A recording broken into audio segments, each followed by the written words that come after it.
Hi, everyone, and welcome to WorldCryUK's tournament download. I'm Lord Phylax. With me is WorldCryUK's Badger.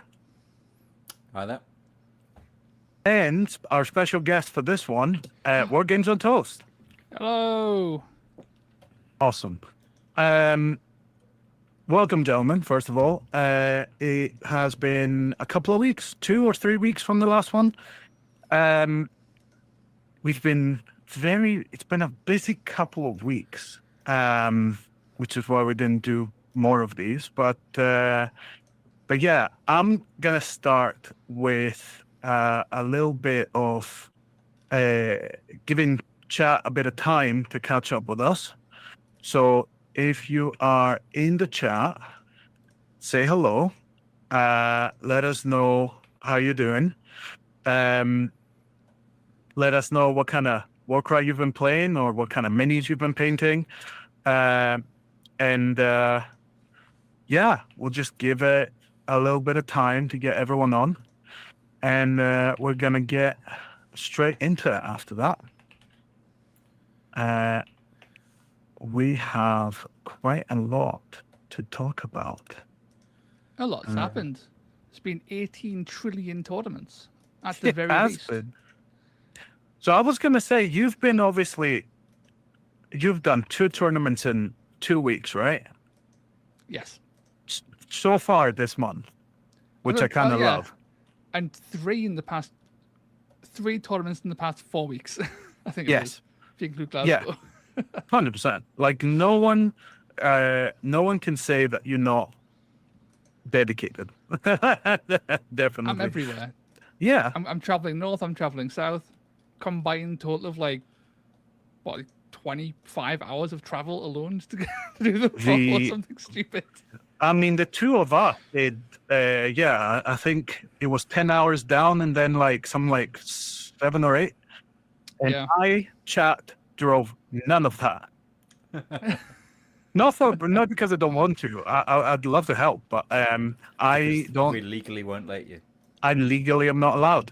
I've not been barred for driving. That's fine. No.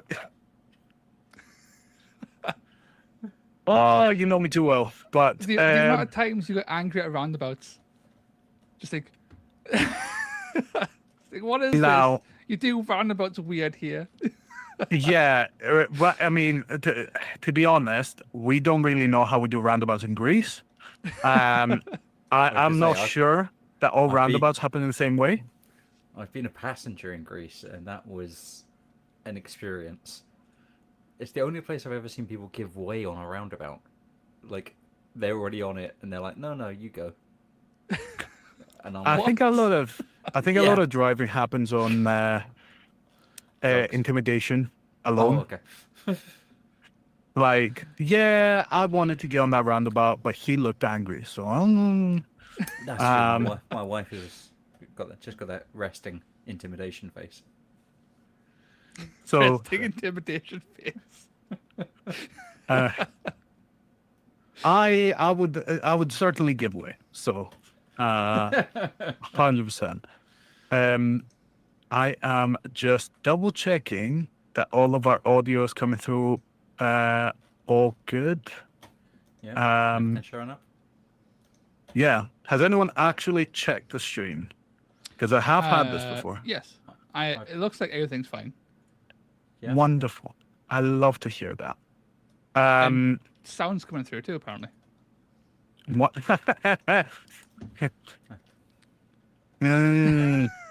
Yes. I did do that before. We managed to get the first stream of a WorldCryUK tournament going. DDD. Yes. You posted in the Discord, and you managed to add a bunch of asterisks in the link that have killed it for clicking through. I posted nothing. Oh, sorry, Toast. WorldCryUK link. How did that happen? Not really sure. I've now fixed it.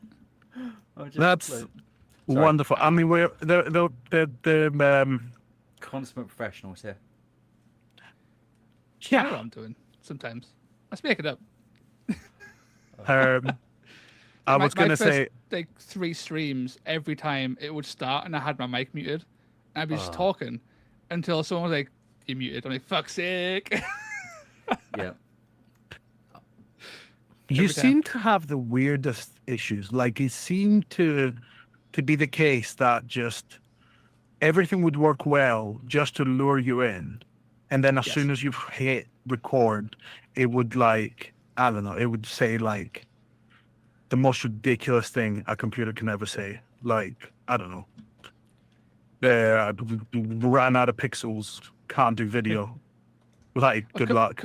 Currently, when I record a video, I don't know how it happened or why it's happening, and I don't want to change it because it works and I can fix it in post. But the actual file that gets produced from making a video to edit has it layered 4 times of my voice. So this is the whole audio 4 times in 4 separate tracks, echoing endlessly in the void. And I say, God wow, effect. I don't know why that's happening. I can fix it. It gets fixed easy enough. But I think if I try to actually fix it like at the source, it would break the whole thing entirely. So I'm Yeah. allowing it to multiply. That is kind of. That is very spicy. Computers are I weird. don't. Just Yeah. create the work. Well, the viewers are coming through, so that's lovely. I think I'm gonna start us off. So let me put the eternal tool of the beginner YouTuber, the slides, and The I PowerPoint will. presentation. You know PowerPoint. it. Let me hit that on the F11.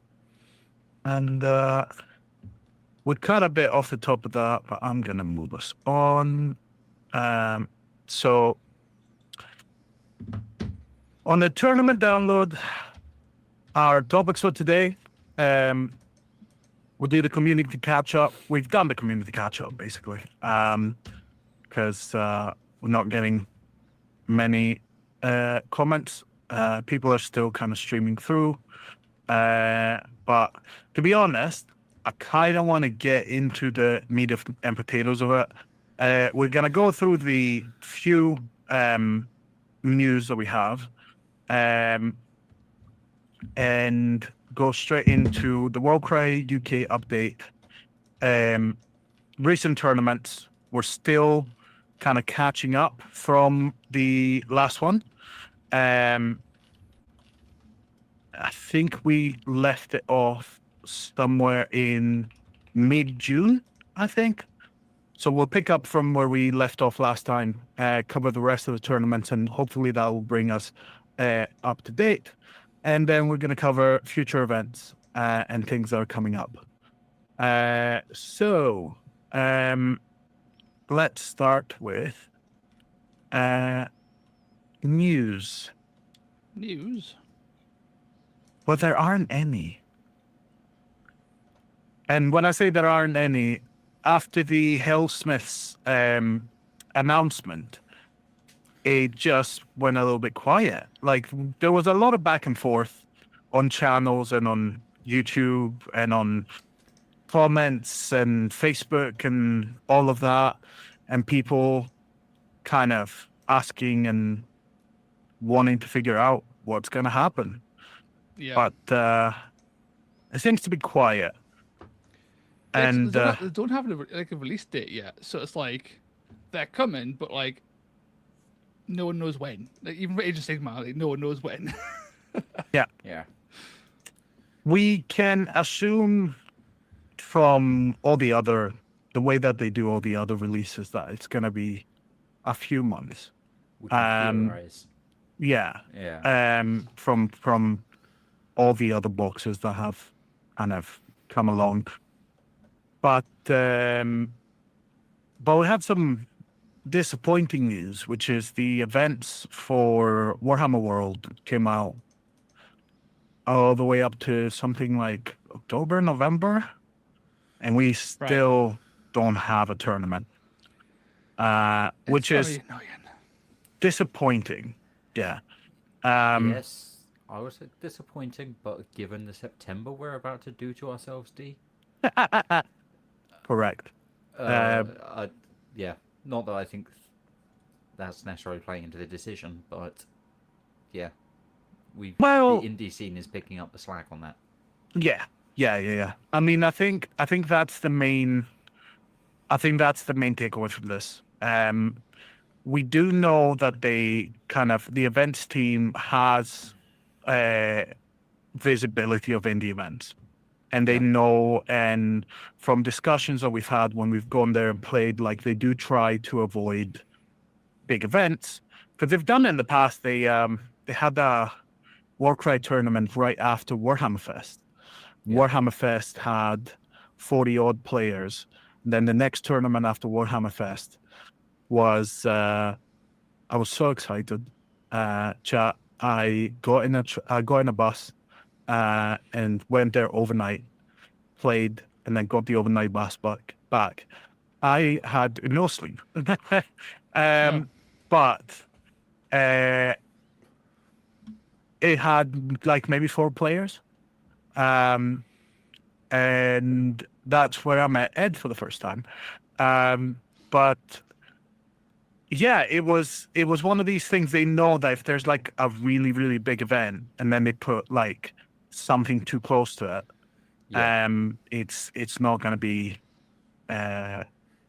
it's not gonna be great for either, because it's gonna split the amount of people going, and a lot of people will prefer the official event than the unofficial. So I'm not complaining per se, but given my performance at Storm in the South 2, which will come up and we'll cover a bit later, I would like an opportunity to redeem myself. So I've got my fingers crossed for December. It would have been tournament. nice to see a November event, I think, for the tempo in the calendar, because we've got a start and end of September. We've got 2 potentially big ones from ourselves. October, a Halloween Warcry event would have been fun. We're locked into Christmas Warcry. Christmas Eve. That's when it's going to be. Everyone's traveling on Christmas Eve to play Warcry. I am pitching D on the let's spread our calendar out and do a Christmas event. We'll get all the red gobbos out. I have 3 of them so far, so I'm gathering different Christmas ones together. We shall get an entire Christmas warband.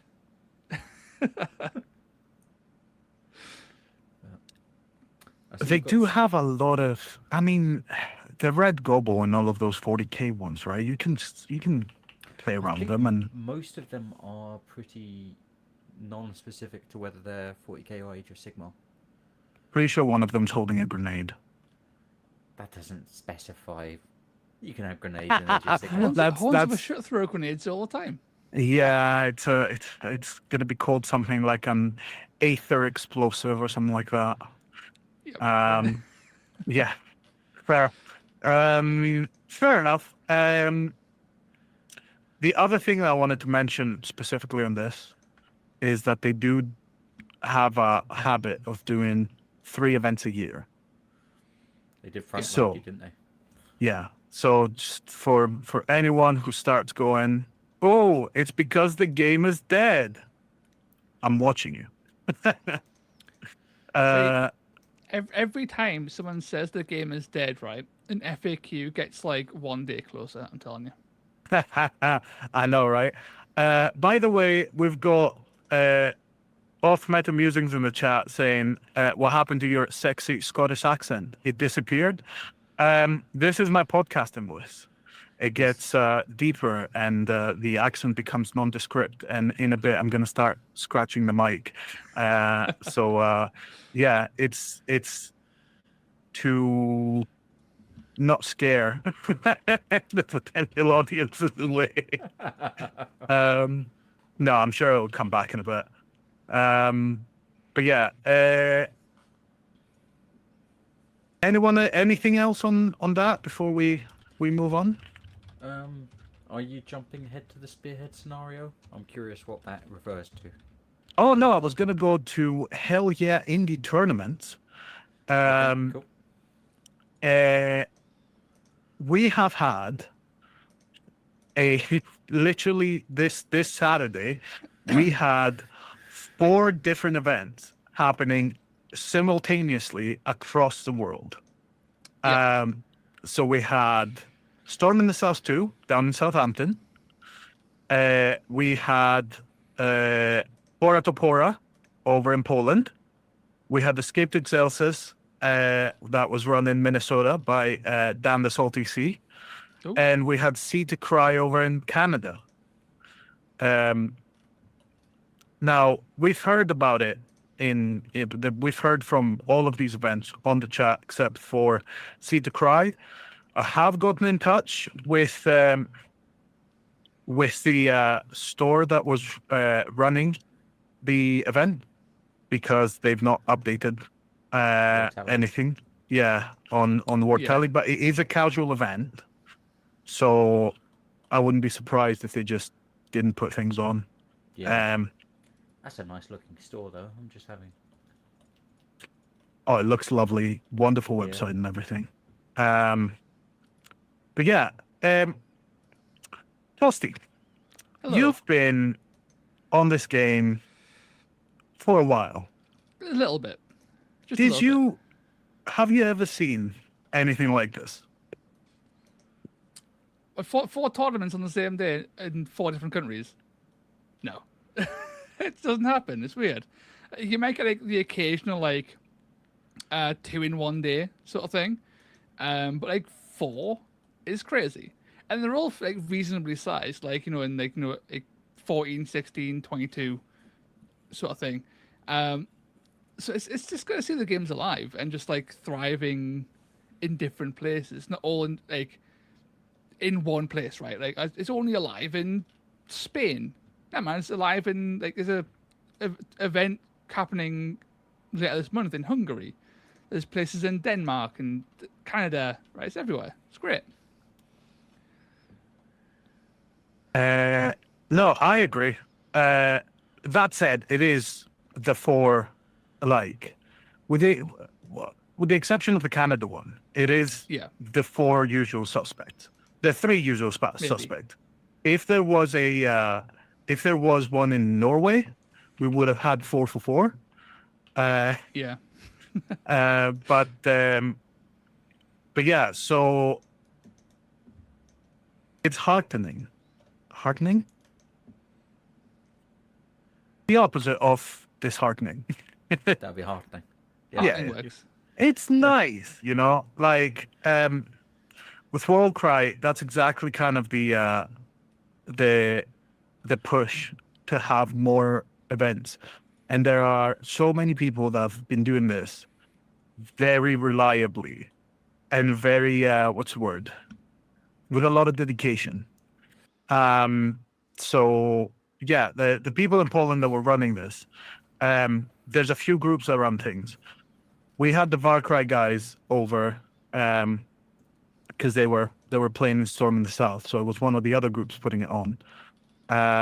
They quite literally stormed the South. They really did. They're really good players. Yeah. How many were there? 2. 2 of them. 2. Yeah, the power couple of Polish Warcry. So Bartosz and Dorota came over, and we met them in person. It was great. I have a short video that we did like a little post event interview, and that's going to be in the channel soon.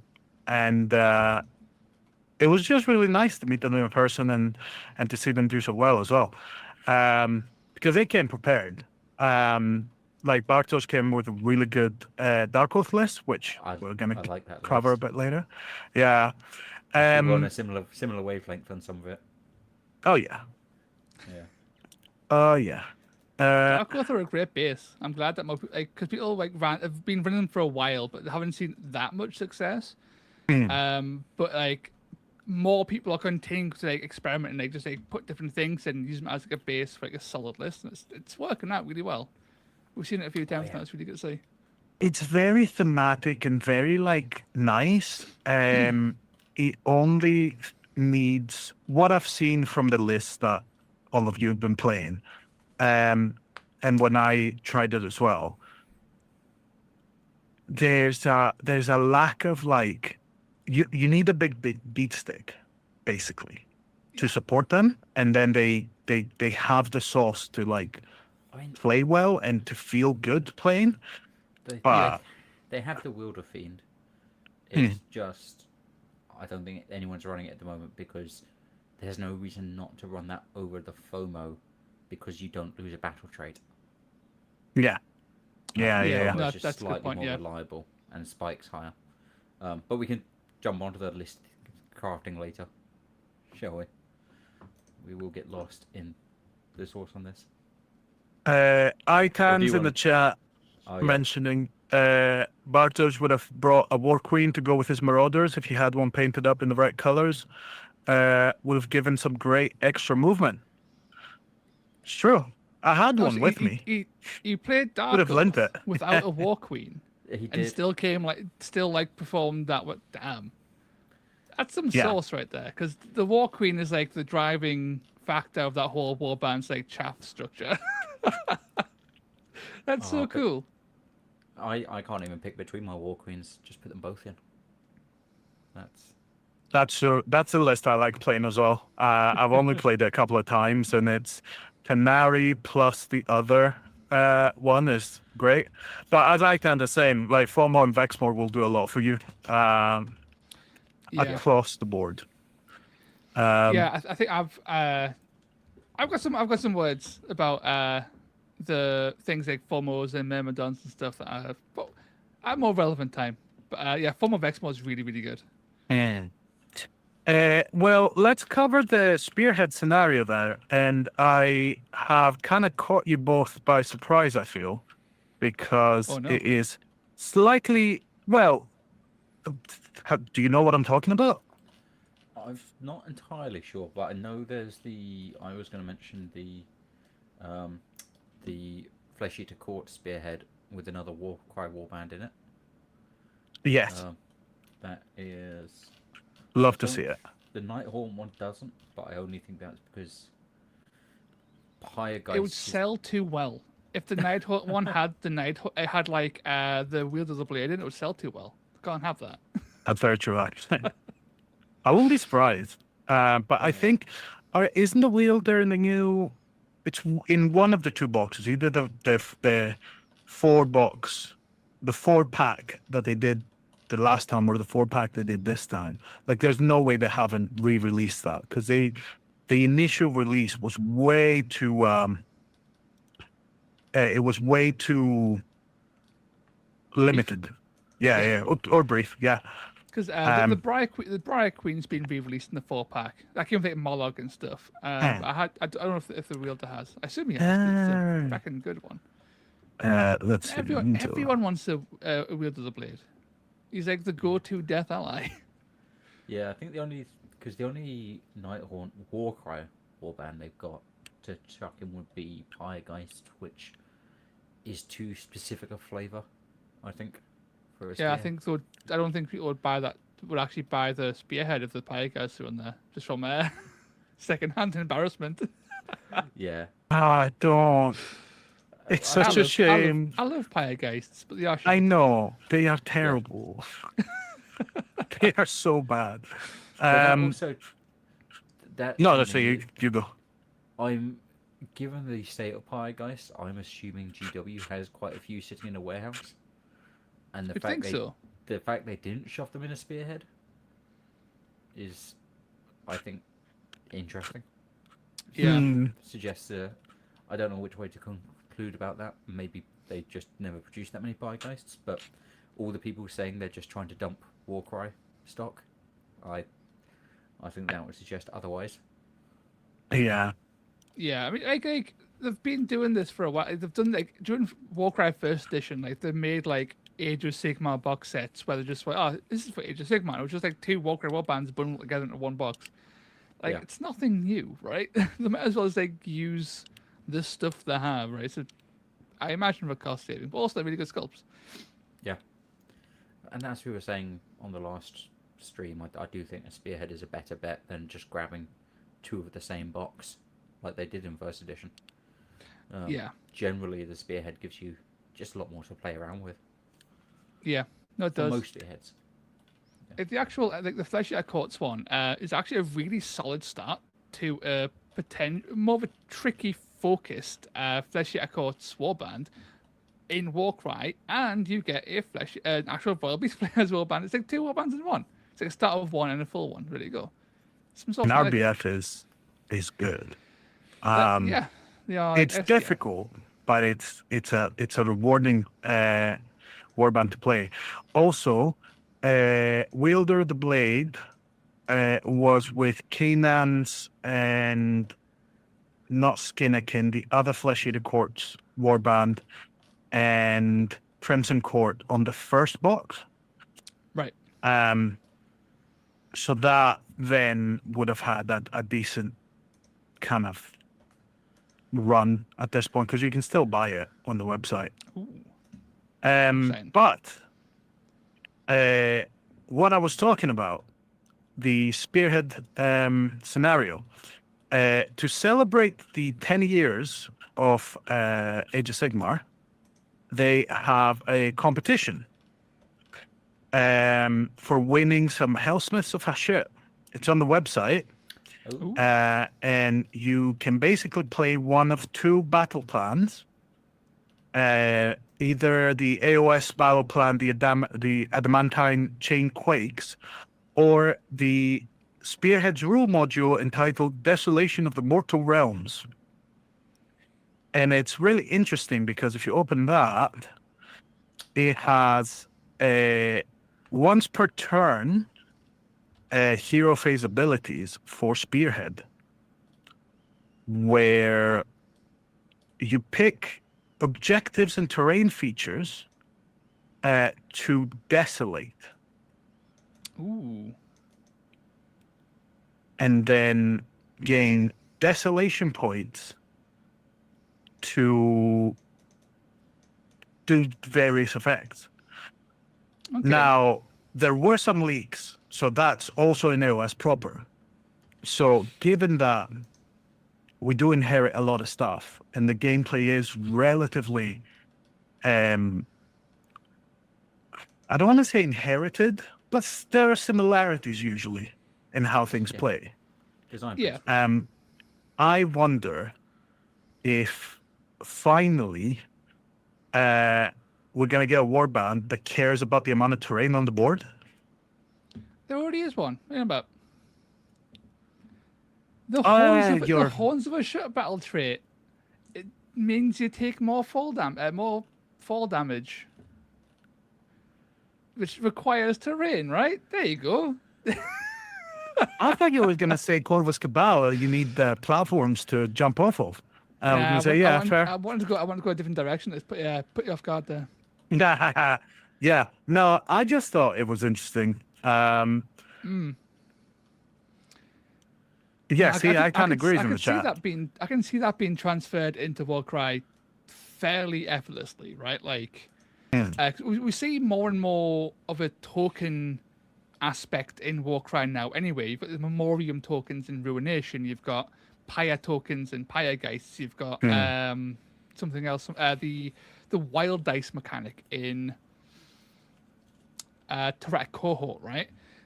Different ways of having a trackable resource or thing is more common now than it would have been in like earlier iterations of the game.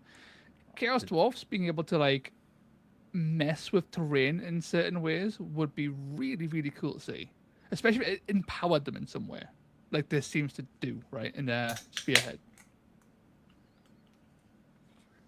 Man, I'm seeing in the chat, terrain is also the biggest issue, non-TTS though, as it sells immediately and is a hassle to paint.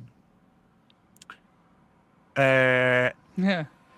It does Go sell to immediately. Pet stores. Pet stores are great to get terrain on the cheap. It's very true. I've done similar to try and make up the tables. I Although think you know, Grumpy's not wrong though. Like in general, the amount of terrain in Warcry is a hurdle to start Warcry because you need like a lot of it, right? Like a whole chunk of terrain on the board. Otherwise, you're not really playing Warcry. It's a balancing factor to stop big bases, big strong things mounted. All kinds of things get balanced by terrain. So if you don't have enough of it, then the game is a very different game, and we often see that when we look at smaller events. And you go, oh, that's a really good looking event, but there's actually the boards look a bit light, and it's understandable because the sheer cost to fill out so many boards fully is, as you know, very high. To be sure. I was gonna do say wonder Gerboards. for future versions whether we'll see, because in Kill Team, their starter set, they've got MDF terrain. I do wonder if there'll be a push more towards that as a way of getting a board full of terrain, like pre-painted MDF straight out the box. It's, I think, a really good way to quickly populate the board for new 2-player starter set. And have it fairly modular as well. Just to sidetrack into Warcry slightly. Warcry has cardboard terrain in its starter set, and it's fairly durable. It sets up really quickly and folds down really quickly. I would even accept that if it was high quality, like durable stuff, like as a quick way to set a board, would be pretty spicy. And it's a shame that more of the terrain effects aren't in play in a lot of places. Yes. I think it's one of the downsides with how matched play is organized at the moment, is that there's not so much. I know we've discussed this of having like written out board rules. This is what this section of terrain is. This is what this section of terrain is.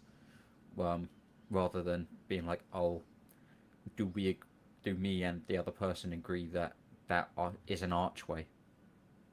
Those sort of elements. You don't want to put too much on players to read right at the start of a short game, but it would be nice to have more clarity. I think more like match play terrain setups. Some because at the moment, you either get people shy away from putting a lot of terrain on for fear of complexity, or we just never use the interesting pieces. It's one of the reasons that when I've been dabbling in mission design, I don't want to make anything necessarily that specifies do something to a piece of terrain, because what happens when you've got all of your terrain connected by bridges is that one piece of terrain. You know, it's stuff that we could do with just a bit more clarity on about what constitutes a piece of terrain. Obviously from a TO perspective we could do more of that ourselves, but it would be better as well just in the core rules to have that as even just a designer's note. It's kind of adjacent to something I was pointing out in Edinburgh, was there's no specification for like how large a objective marker is or a treasure marker. I'm fairly sure it's mentioned somewhere that it is a 40, but if you can find a reference to it, I'll see if I can. I would be interested, because I have not been able to find a clear reference in the current rule set. Well, the thing is, the size of the... Doesn't matter for objectives. You cannot stop on treasure, though. Yes. So how big is treasure? Is a good question. Drop a treasure and block an enemy getting to you. It's just this little being more explicit. Yeah, sure. In both in the terrain and in the tokens used would be a benefit. And I think that would go a long way to having like, cool, we could run match play with a funky bit of terrain. Without too much stress over it. I want to kick things into the mole pit. So I want to do. Yeah. I want a mole pit in the middle of every board so I can kick things into it. They're so cool. They are very cool. You do kind of need, like, particularly when you've got factions like Corvus Cabal and stuff, there's an assumption of a certain density of terrain. Yeah. And at the moment, we have to read between the lines as to what that assumption is for the most part.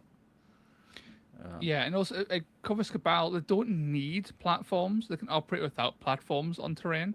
But they benefit greatly from having the ability to stand high and not just like run up and jump off things. So there was, I believe, at least one board at Storm in the South that was just like the soul drain trees, I think it was. So there was nothing to stand on. So you could climb the trees and use them to jump and stuff, but you couldn't actually stop vertical at any point. Which would have then been an absolute dick if you're playing Yeah. like a Slippery Warband who wants to stay away by going high, or playing Corvus Cabal specifically, who want to camp up there and use their reaction. Because in that scenario, they didn't have an actual like faction reaction because they couldn't get high enough to use it. Yeah. Which is Because that's the silly. thing. One of the two, I don't remember which one. You need to finish your move lower than the start of the activation, You which have to means fast that fit. you can't climb and then get down. Yep. Yeah. Which I think we all have opinions on that being one way for one and one way for the other. But Yeah. And similarly, in Edinburgh, I had a nasty matchup where the terrain was 4 inches tall and no ladders Yeah. on that setup. So Nacho managed to deploy basically on the objective, and me with my 4-inch movement Dark Oath was like, well, I can't really get up to you and take a good swing and stay Yeah. up there.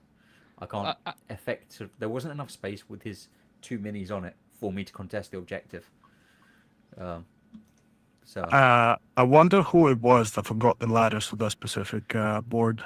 yes, but if there was just a little note at the both side that's like, and this is where the ladder should be. Yeah. Like, I think having that extra structure. There was I an mean- interesting thing that cropped up with terrain. So like a thing that I think we all know works, but newer players or saltier players who get caught by it don't, or wish it didn't, is doors. So doors are in a lot of terrain pieces, especially ruins, right? You point them out, so everyone knows where they are, good to go. But doors always cause issues because they're normally completely solid objects, so you can't see through them. But also because if you have a guy standing on the one side of the door, you can't move through the door because of how movement works. But you can engage someone that way, which But you means that can't they also attack them. can't. It can make it tricky for them to disengage and do things. They also can't attack you because attacking requires line of sight, but engagement doesn't. And doors are like the eternal bugger of Warcry's terrain. It is. It's funny because I do remember a specific game where we figured that out together because I used one of my Sylvaneth to engage one of your Order of Azir, I think. Order of Azir. Yeah. And yeah. we were basically both engaged on either side of the terrain, but Yes. couldn't do anything about it. Yes, and we were both very annoyed by it because we wanted to be able to move away, but we couldn't. We had to disengage, but it was awkward. Yeah, I thought that was incredibly funny. So we've got I've seen Nacho in the chat. Nacho in the chat. Yep. Say he got lucky with that. It was the one time the one tournament I moved my movement blessing off of the Ew. War Queen, and I'm like, the one time I missed it. But no, the thing is, it was about positioning of the objective, and that was something the player could choose. It was brilliant placement from Nacho. That wasn't just luck. I think if I'd realised how much of a problem it was going to be earlier in the match, I could have done something about it. But yeah, no, it was just listen. Sometimes you just get caught by surprise. I got caught by surprise by a Griff Crawl this weekend, which I will mention later. It was a fantastic move from my opponent that made me absolutely furious. But we'll cover that when we get to that. Going to the chat, Grumpy Guard played only a few times in your setup where you could activate terrain to get some fun effects, but it's never done. And that is right. Very often it's like you have to use an action for a chance that something might happen. And sometimes it's like even all the way back in Catacombs, right, where it was like, oh, if you fall off the terrain into the lava, your ninny just dies. And even when you did manage to do it, like it felt like if it wasn't a chaff model where it's like, okay, yeah, they fell in. It doesn't feel great. So I wonder if that combination of like it doesn't always happen, and then when it happens, it's actually so and so that it might be stopping people from using them. But it is something that we're going to look into for hours, I think. It sometimes require ability dice as well, which is a really hefty resource to use. Like I think the watchtower, the horn blowing skull, like dragon skull watchtower in Gur, it's like a triple to bring on one guy from reinforcements on early. Super powerful, but it's also not guaranteed because you've got to roll dice for it. So it's random and costs like the second most expensive resource in the whole game. And you've got the actual opportunity cost of actually getting up there to blow the fucking horn. You're kind of trading one for the other, right? It requires either something that flies or something that moves like a lot. So 100%. Rope bridges as well. It's very you can cut the rope bridges, but they're unreliable. It takes a lot of attempts to actually cut the bridge, which doesn't make a lot of sense. To be fair, you could say a similar thing about the why can't I attack through a door? Look at my guy, he's got a massive axe. Yeah. But, there's definitely just some where the rules aren't as intuitive as the rest of Warcry, I guess. The rope bridges do feel like one of those where it should be an easier time taking them down. 100%. Also, we've got Evan in the chat. Pretty sure objectives are in a specific size anywhere. In AOS and 40k, they're 40 mil. And to be honest, you measure in AOS and 40k, you measure from the edge of the objective. And in Warcry, you measure everything from the middle, which is probably why they haven't really bothered specifying that. But also bringing treasure tokens that large to place. And, no, that is no WorldCry standard. My 4-inch wide treasure token do stop you engaging me. And then what else? We've got Mordheim style ruins from foam board and coffee stir sticks fill out a board very easily with a cheap jaunt to a dollar store. 100%.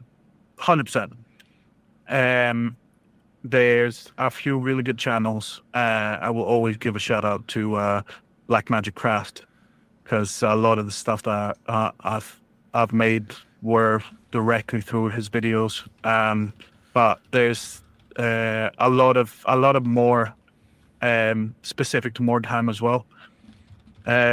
You can do a lot with coffee stirs and a bit of wood and a bit of hot glue and patience and spray paint. So 100%. Awesome. I'll move us on to the next slide. We're going through these very quickly. So what news for WorldCryUK? I was at Storm in the South too. Badger was sensible. Thought that was a bit of a long trek, and which is the sensible thing to do. Especially because I was going down to London for work the 2 days before, and still would have to come back home to Scotland. Yes, to and work then come back on the Friday and then go back down. Maybe not. Which I may be doing for the London GT, but Well, that's a That- different. Yeah. That's just, yeah. I may well be travelling home to work from home in Edinburgh for one day, and then go back down to London. Well, on that one, you're yeah, we're running it, so that's yeah. It's the London GT. Like, Yes. It feels like a big thing to me for Warcry to be there for the first time. It's It is. No, it is mad actually. That whole thing is insane. it But just sort of first, appeared. we have to go through Defiant. Yes. So Defiant at Tabletop Scotland, 6th, 7th of September. We are prepping for that. Working super hard on a custom pack and missions for Defiant. For the competitive, for the narrative, we'll be using a slightly modified narrative pack from the Serpent Slave on Reddit. You can find it already if you want to try the missions and like kind of familiarize yourself with the pack. There's some things we're going to be using, some things we're not, but the missions and all of that we're going to be running. And then yeah, Lord of the 8 points at LGT is I think it's going to be like the highlight of the year. Yeah. So Tabletop Scotland Defiant will be our friendly welcome to everyone, and then Yeah. the London GT we're expecting a bloodbath. Yeah. So so Defiant has the friendly and the friendlier, which is going to be the narrative. So there's a lot of the local community that is going to be there. Obviously all of us are going to be here, are going to be there. We are dragging Toast and like basically locking him in the basement of the Tabletop Scotland event so that he can't go anywhere. LGT. I was talking to a few people on Storm in the South about it. I think it's going to be very, very kill focused, very bloody, very. It's going to be rough. There's not going to be any treasure missions. I can promise you that. It's a shame. I love designing treasure missions. You can have a You've got so treasure much mission scope. in there as long as it's kill focused. I'm gonna do Cursed Prize with two prizes. Yeah. I was just going to pitch you on what if we put all 6 deployment markers at the same place. Wolf. And then we give everyone about 45 minutes because I'm not going to need an hour 15. Yeah. Not a bad idea. Me and Grumpy God actually had a game just before the stream, and we speed ran a game of Warcry in about 25 minutes. Ooh. Full 4 turns. Wow. Just What were you boom, playing? boom, boom, boom, boom. I was playing Sacrosanct, and he was playing Vulcan Flameseeker. So it was like a 6-man versus an 8-man or 9-man. Yeah, quick enough. It was pretty good. Like It was things very- die it was immediately, very so. stressful. It was very stressful. It's because of how it was like playing speed chess, Hmm. like blitz chess or whatever. Right? It was just kind of crazy. Highly recommend playing Warcry under very strict time limits. To be fair, I had quite a quick one in Edinburgh. That I think FOMO. It wasn't that fast. Ah, but right. Yes. Yeah. I do recall wrapping up quite quickly with the FOMO pile driver. Well, that's the thing. I was anyone who came to. I had people at Ravage Coast Blues very much being like, go and tell them to finish up. And I was like, everyone seems to be having fun. We're not running that much over. I overdid that with Edinburgh. A little bit. It cost you a drive home. Well, that wasn't the problem. The problem was delaying everyone, but everyone seemed to The have problem was my wife fun. phoning up saying, So- "Don't give him a lift home. Just come back." which was fair, to be honest. It was not a problem, but I did completely lose track of time. But we are Yeah. not doing that for the other events. I am not doing that for the other events. I don't know why I'm dropping you in it by saying we. Well, but yeah, I'll be back on the I'll be on the organizer side again, so I will be whipping you into time. That's my promise. someone has to. Someone has to. But I yeah. was off duty.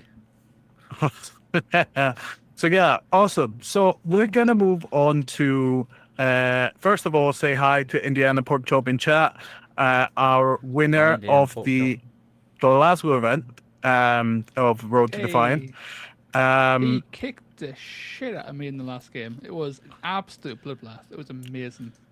Like running Ruination with a 5-man band is the incredible aura, as the kids say these days, and I think it's incredibly impressive. As someone who tried to run a 6-man Stonecast, and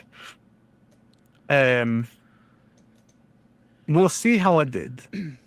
We'll see how I did when I get to it. But we'll quickly. Porkchop's 5-man warbands inspired me to do a 5-man, or to try and do a 5-man warband with Sacrosanct, which is like. Sacrosanct aren't great, and 5-manning it just seems like a fun time. So, doubling down on just the off-meta players. It is. They are very pretty as a warband. They're so very pretty. nice. So the rules. Yeah, I mean they must be overheating, but but they do look great. But I'm gonna take us through very quickly some of the ones we missed last time, and then we're probably gonna catch up with everything very soon. So first up, Warcry. Krakowi? Badger? Help? Krakowi. Krakowi. There we go. So I was in Krakow, Poland. Broach. Krakow. Krakow. Poland. Broach was running this one. 4 missions, 16 players. June 28th. And it had customized GW missions. I'm fairly certain. Yes, this was a $1 bespoke. The first mission was a balanced kind of mission, scoring a control objective and kill treasure with an oath mechanic. The second one was an objective mission, and the third one was a kind of funny treasure kind of Blood Bowl mission, where you could use an ability to kick a ball into the opponent's objective, which was like a goalpost. It sounded really fun, actually. And the last one is the Gore one, which we've played before in the TTS League. I think it was a Christmas one, where a massive Gore worm shows up in one of 3 places on the board and batters everything around it, and then everyone runs in and tries to do the most damage to it. So relatively balanced, and also fun. And in first place, we have Bartosz of the Warcry team with Gorger Mopac, which went 4-0.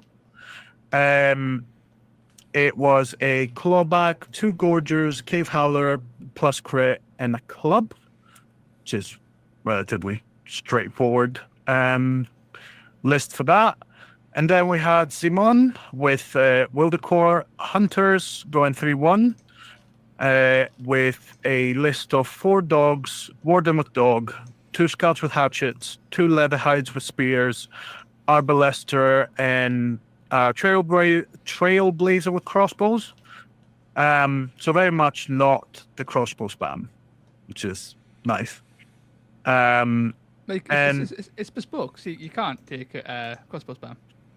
Yeah, I mean, it said $1, but I don't know what the limitations were on playing around with it a bit, because the other list, Michelle's list, is a lot not a lot different. So Michelle came 3-1 with Gorgon Mopac as well, which shows you they can do really well in the right like circumstances. And that one was Clawback, Cave Howler, Gorger, and a club and a crate club instead of just a club. The Great Clubs is nice. That 4-8 profile range 2 just hits like a truck. It's only 2 attacks, I think, so it's a little bit like Vex Mori in that sense. And yeah, but 4-8, see when you get like hit crit, it just absolutely it makes your Feels day. good. Really. It does. 100%. Next up, we are 29th of June in Denmark, Copenhagen. Well, Copenhagen, Denmark. Lars Nordahl Jensen was running this one. It was 3 missions, 6 players, and it was custom narrative missions. The entire event was very much themed over a hunt, like themed after a hunt, basically. So the narrative twist had a lot of chaotic beasts in it. So the first mission was the Naupelt Hunt, which was a kill mission plus like wolves coming in and attacking and getting victory points for killing more beasts than your opponent.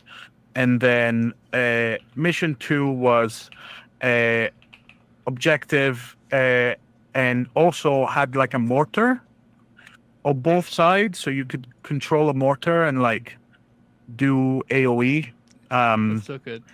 on the board, which is it that one was quite fresh, I felt.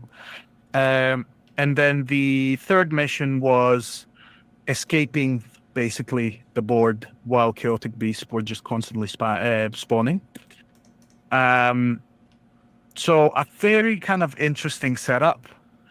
And we had Christian Gesso with Wildecor Hunters, which is super thematic, that they would do well on a narrative pack like this. That list, That list is wild. I love it. It's made my day. Yeah, it is 8 dogs, 2 leaders, 1 twin crossbows, and 1 reclusion prime. So thematically, having a list that is like mostly dogs and then a couple of hunters and then this superhuman Stonecaster seems to have just kind of lost his way. Yeah. And is just kind of following along. It's thematic. All Reclusians have lost their way. Well, the that's whole very thing. true, actually. The list is called Getting Grandpa Home.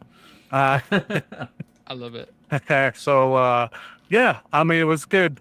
The second place, so Trolls was in that of War Tally fame. Playing Iron Jaws went 2-1 with a double plate combo of 2 Mega Bosses, 2 Ragers, and 2 Art Boys. Such a cool list. It is. If you knew, it's a list that is like big things for the big things, and then like any heroes will get absolutely like smashed, and then the Art Boys are there to push things around. Straightforward. The Mega Bosses both have attack as well. That's a very elite list. Oh, That's gonna just Yeah, that's gonna hurt. yeah. gonna hurt 4-6, you. 4-8 is a nasty profile. It really is, especially when you can charge. It is. But continuing that, Lars Nordahl Jensen was playing Iron Golems, went 2-1. 2 Breachers, 4 Legionaries, Dominar, and Armator. Which the Armator is funny in there. Wait, is the Armator? He's a little dwarf. Yeah, Is that not a 1 box then? Oh no, 2 Ogre Preachers. No, that one isn't. No. Yeah. No, it's the second Ogre Preacher. Yeah, funny seeing the Armator in there, the little guy. Right. but everything is relatively slow on that, so Yeah. it kind of makes sense because it's a bundle of stats on a very slow move. So Yeah. I'm actually kind of surprised that these days you wouldn't drop that for blessings. Can I just like just point something out? Just looking at the war bands that are left, right? Just quickly. Mhm. Corn demons were taken, and they beat Ogre More tribes on the standings. Ogre More tribes like bottomed out, and like Corn demons got a win and came fourth. that's nuts. It's a 6-man. It's 6-man Corn demon list as well. I love it. How did I miss out on the prep? What do you mean? Like, was it? Stefan A. He's got a Myrmidon with +1 attack, a Bloodmaster, a Fleshhound, 2 Bloodletters, and a Blood Crusher. And That's he beat Coward and KO. Overlords. Yeah. KO. Yeah, KO not doing better in this is a surprise, given that a lot of it was beasts kind of spawning from the edges, and you can just I'm so sorry. probably KO have the range. That KO KO list list is 4. is absolutely bonkers. It's a 4-man KO list.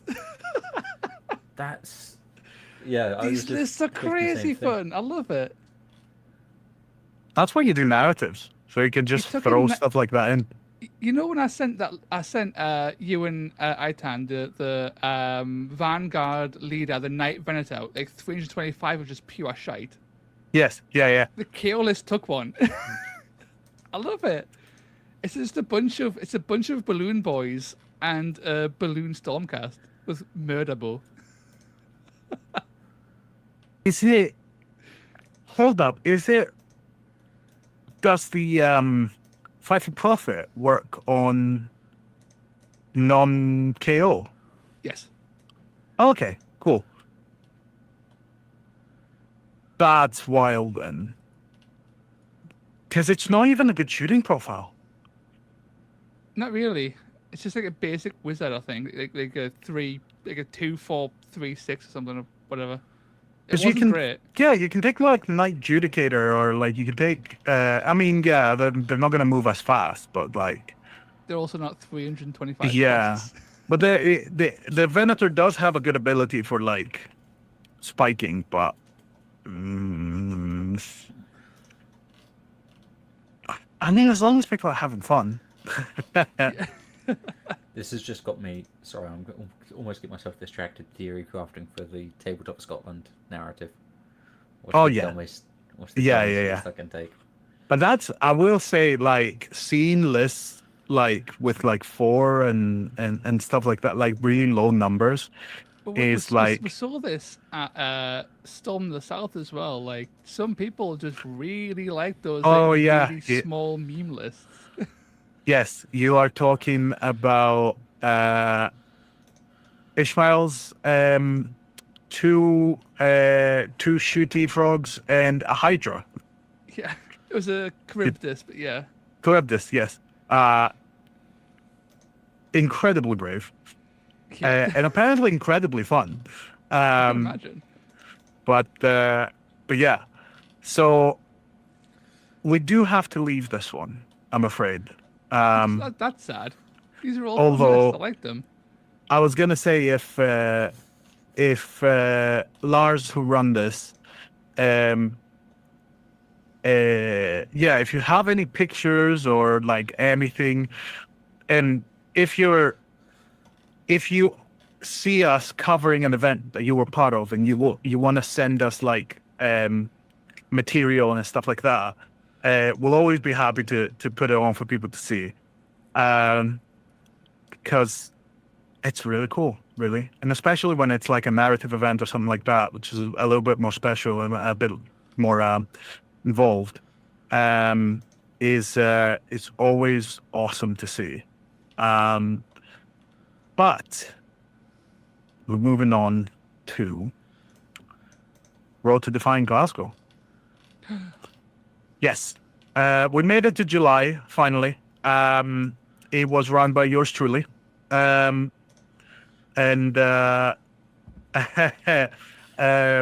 And yeah, it was in Glasgow. 3 missions, 6 players, and we ran Toad Pack plus a mission from Badger. Unfortunately, because we were rolling for them, we got to play them. We got to play Badger's design mission on the day where Badger wasn't there. I was grateful for that. I would have felt bad because I was playing in Edinburgh. It would have Right. felt rude to play a mission I designed if I'm also playing as a competitor. Teleporting from Red Crusher though. Come on now, that's a lot That would of have been fun. I essentially achieved that anyway with my parkour FOMO, which we'll come to in a bit. I did throw him off the top of one of the platforms into... Yeah. Which is funny because when you're rolling for fall damage, when it's something that big, you should probably also roll for bludgeoning Yep. in a 3-inch. We'll come to that in a sec, but I'll just say that in that match, the FOMO took more damage from terrain that he threw himself into than from any fighter. And then all other fighters combined, sorry. Yeah. Those layouts, I'm really good at layouts, basically. Because not only did you have to fight your opponent, you also had to fight the terrain. So Yeah. that sounds like emergent gameplay to me. So I'll take it. It was. But how was Glasgow without me? Well, we came to these final standings. So Callan, who's in the chat, well done, Callan, came first with Ruination Chamber, 3-0, like absolutely like tore through the competition. Vines came all the way from Edinburgh, came second with Crew Boys, 2-1, and obviously Toasty driving all the way up from the north with a Beasts of Chaos list. And Jack, again, came all the way up from London, I think. Down south. Got Best Painted. And Tommy, who's one of my locals, got Favorite Player. Unsurprising. He is a wonderful person to play against. And just an attitude between games. He's such a nice guy. 100%. So I say that 5-man Stormcast, probably with the teleport effects on the board, that must have been fun. It was, because not only I played in that list in the last game, so that list is great because it just kills you. But when you can teleport, but not only that, you can use your reaction to stop your opponent from teleporting away or to you. It just means that you are universally fucked from every angle. I didn't even think about that. That's a brutal interaction. Oh, yeah. Well, I was going to say, first of all, like, incredibly well painted. My pictures are not actually... I was actually still kind of getting to grips with the camera, so my pictures do not do it justice. It's actually really, really nice. Love the colours on there. Very bright, very, very nice. And Reclusion Prime with Savagery, Reclusion, a Lord Terminos, Kathy Zandire with Fortitude, and another Reclusion. Triples, and you're sorted. That's it. Yeah. This is the bonus actions at the Warband. Calthea Zandire didn't really need to do much in the one game that I played against it. So I wonder how impactful Calthea actually was across the event. Because the Reclusion guys, just because they can teleport, one of them can teleport in as well. So you'll probably drop in the Prime, right? That the Savagery Prime from orbit and just start bapping people on the head with a big old mace. So Calthea might not be that impactful. Well, the Lord Terminus in has every matchup.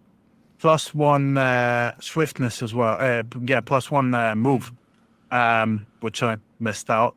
But yeah, Callum's in the chat. She helped a lot versus Vangs' Cruel Boys, which makes sense because there's a lot. There's a lot of bodies in that list. But it's good to have options. That's the thing. With Calthea, the main thing that I had was because I've tried in a few of my Stormcast lists and it just never seems to click because when I need triples, I don't have them. But like when I have them, I don't need the bonus stuff. I don't know. It's never really worked for me. But what for Callan? Hey.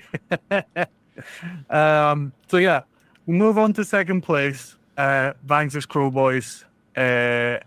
Super simple list. Very effective. 5 Gut Rippers. Bobo Boss for projection. Manok, Torka, and Shank for the nets. And a Hobgrot, basically. Great list. It's a good list.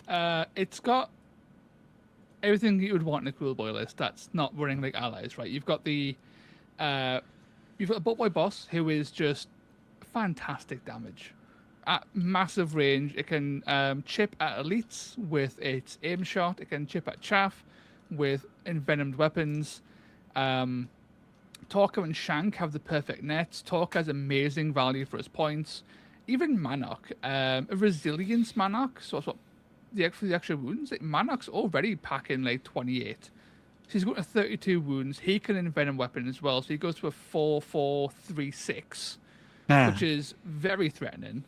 At range 2, right? Like it's got like the damage where it needs it, and it's just got all this like the 2+ net is like almost True Blood level, but you've got 2 of them.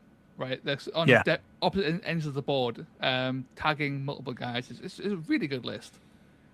The 2-inch reach, because I think all of the Gut Rippers were spears as well, really lets you extend the reach of the reaction, because you basically can trigger the reaction only if you can reach your opponent. So when someone moves into you, if someone's in range, they can do a free attack, or you can give your reaction to them to do a free attack. But you have the possibility to do that better if you have the 2-inch reach. Otherwise, you have to be very, very close. So having that kind of spear wall type of thing. Very, very good. And Gut Rippers are incredible value as well. Like, Cruel Boys are just like the warband of insane value. Not so much damage all the time, but for like pure raw defensive stats, they're moving forward. Toughness 4, 15 wounds for 75 points. Like, they don't go down easy. They've got crit 4 on their spears, so they do occasionally start to chunk you down over enough time. They're little bastards. Absolutely love them. It's they're cool and they're boys. So who's this guy? This is the guy that I had to put up because I didn't poke you enough to let me take a picture of your warband. Hideous. They are not hideous. They were absolutely fine. They were just a little bit older, and that's allowed. But do you want to take us through your list real quick? Like, so yes, I brought Beast of Chaos, and I took it. I built this list like about 10 seconds before I left. Unpacked what I had, packed this, changed it on War Tally, then drove the 3 or 4 hours up. And it's the Shaggy Daddy and his Fairy Boys. So it's a Dragon Ogre Shaggoth with attack, a Dragon Ogre with 2 maces with strength, 3 Bestigore, and a bunch of Gores. And the list is dreadful. It's not very good. It's not that great. No, it can't. I think it might be because what I was up against. So I was against Paladins, I was up against Ruination, I was up against Iron Golems. So this list doesn't have that much kill power because it's all tied to the Shaggoth and the Dragon Ogre, who still aren't that great at actually landing the kills. And then everything else sort of like dies to a light breeze. So in this event, I don't think it worked out that well. I could see it maybe working in the future. But the Shaggoth and his lightning guns, where it's like a massive like 18-inch range, pick a guy, take up to 6 damage, is pretty handy. I think it has potential, maybe in the right pack, but Dragon Ogres are very expensive. Just take Bulgor, take Bloodkind, take a Doom Bull. They're all cheaper, have higher strength, and do more damage. Dragon Ogres are just fast, and that's their only sort of like redeeming quality. That and 30 wounds, which is nice. It took a while for them to die, and which I think was a big strength against Jess and the Paladins, because even at 4-8 damage, 30 wounds still takes a little bit of time to get through. Yeah. So it was okay. Probably wouldn't run it again. I'm curious about Piece of Chaos myself. How do you get on with their battle trait? Did you play around with their deployment? I did. Yes. So I always wanted to have a Dragon Ogre in reserve. So wherever possible, it was a Shaggoth, and if it wasn't a Shaggoth, it was the other Dragon Ogre. So I had one on the board, one in reserve at all times. And the Shaggoth walking on from the side, really, just because it works like the Stormcast teleport. So it happens before deployment. Putting a 35 wound for 4-5-3-6 Dragon Ogre just in someone's deployment is nasty. It's quite cruel. Or placing it to support a specific objective push you're trying to go for on turn 2. Just opening up that deployment is really good, because you can use it. You can deploy it normally if you really wanted to, but you can also just have it coming on from anywhere you want. And the movement 6 really helps, because unlike the Stormcast teleport, which is a 5-inch thing from enemies, the Beast of Chaos one is actually 6 inches. So you have to be more than 6 inches away, which means that Minotaurs can't move and attack without rush, because you have to be 6.1 inches away, and they've got a 1-inch range and 5-inch move. Dragon Ogres being movement 6 means that they can do that and just walk in and immediately start doing their stuff if you need to. And in every game that helped, apart from against Ruination, because I put the Shaggoth down to attack a Calthea who was sort of like surrounded, and sort of forgot that she could teleport away. So she did, and then got out of there. I was like, okay, I guess I've now got to move the Shaggoth and teleport the Shaggoth to chase her, which defeated the whole point of the Shaggoth walking on that side of the board. That was my mistake on that one. It's a really good trait though. It's very fun to use. Does someone want to remind me what that trait does? Because I don't play Beast of Chaos. Basically, it's you pick 1 to 3 models to go into reserve, and they'll walk on turn 2, turn 3, and turn 4 in whatever order you want. You can just pick one, so I always pick just one. And then they walk on any board edge, so within 3 inches of any board edge. That rings a bell, actually.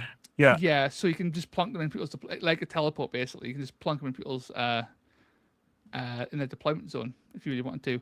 It's less useful than the teleport, because you can't just teleport in the middle of the board, but it has some really interesting play for. I wanted to mess around with it, but I didn't really do it this time. You could put a bunch of chaff, so you could have like a Dragon Ogre and like 2 chaff models in reserve, and have the chaff models walk on turn 3 and turn 4 to unexpectedly pressure objectives that are not being defended very well. Gotcha. Right.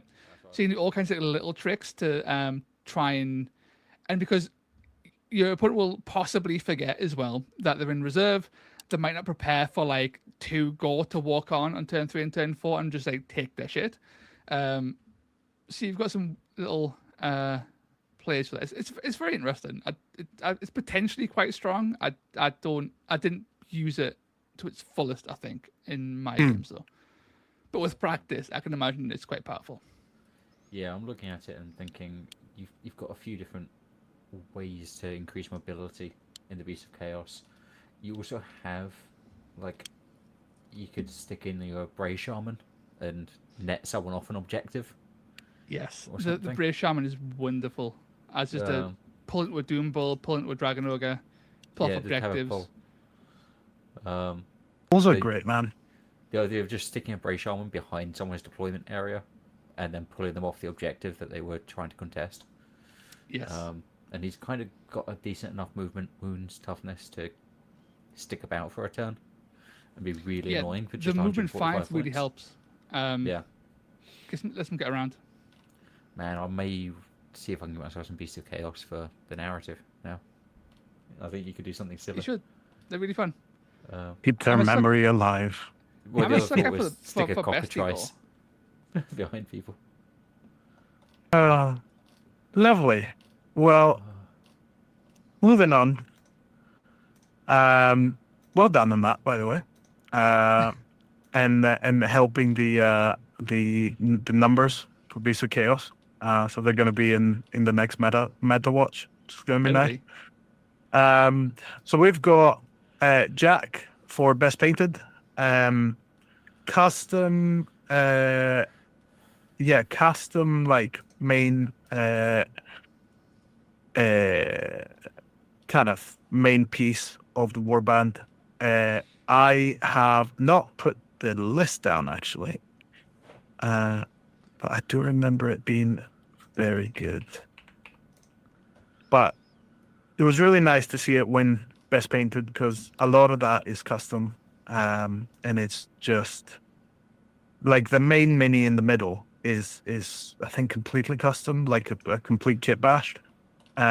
Incredibly nice, and the colors are just fantastic. So It's an interesting very list. He brought a blood pelt. He brought a blood pelt hunter from the Orgamo tribes, which is a really funky artillery piece, right? yeah. With a whole bunch of goblins, basically. Pointy Berg, Moonface Nags, just representing as per, like Boggle-Eye, Shrewmancer, Progdonetta. It's a funky list with a Snarlfang rider as well, which I'm always a big fan of. The Yeah. Wolf Boys. Loads of mobility. Yeah. No, they're really. It always catch me by surprise. Their stats are actually really nice. For the points. But yeah, no, it's good. Blood Pelt Hunter seems about right as well with that big massive crossbow. So yeah, big fan of that. And Jack, thank you for coming up and traveling all that way. And yeah, and Tommy, I did manage to kind of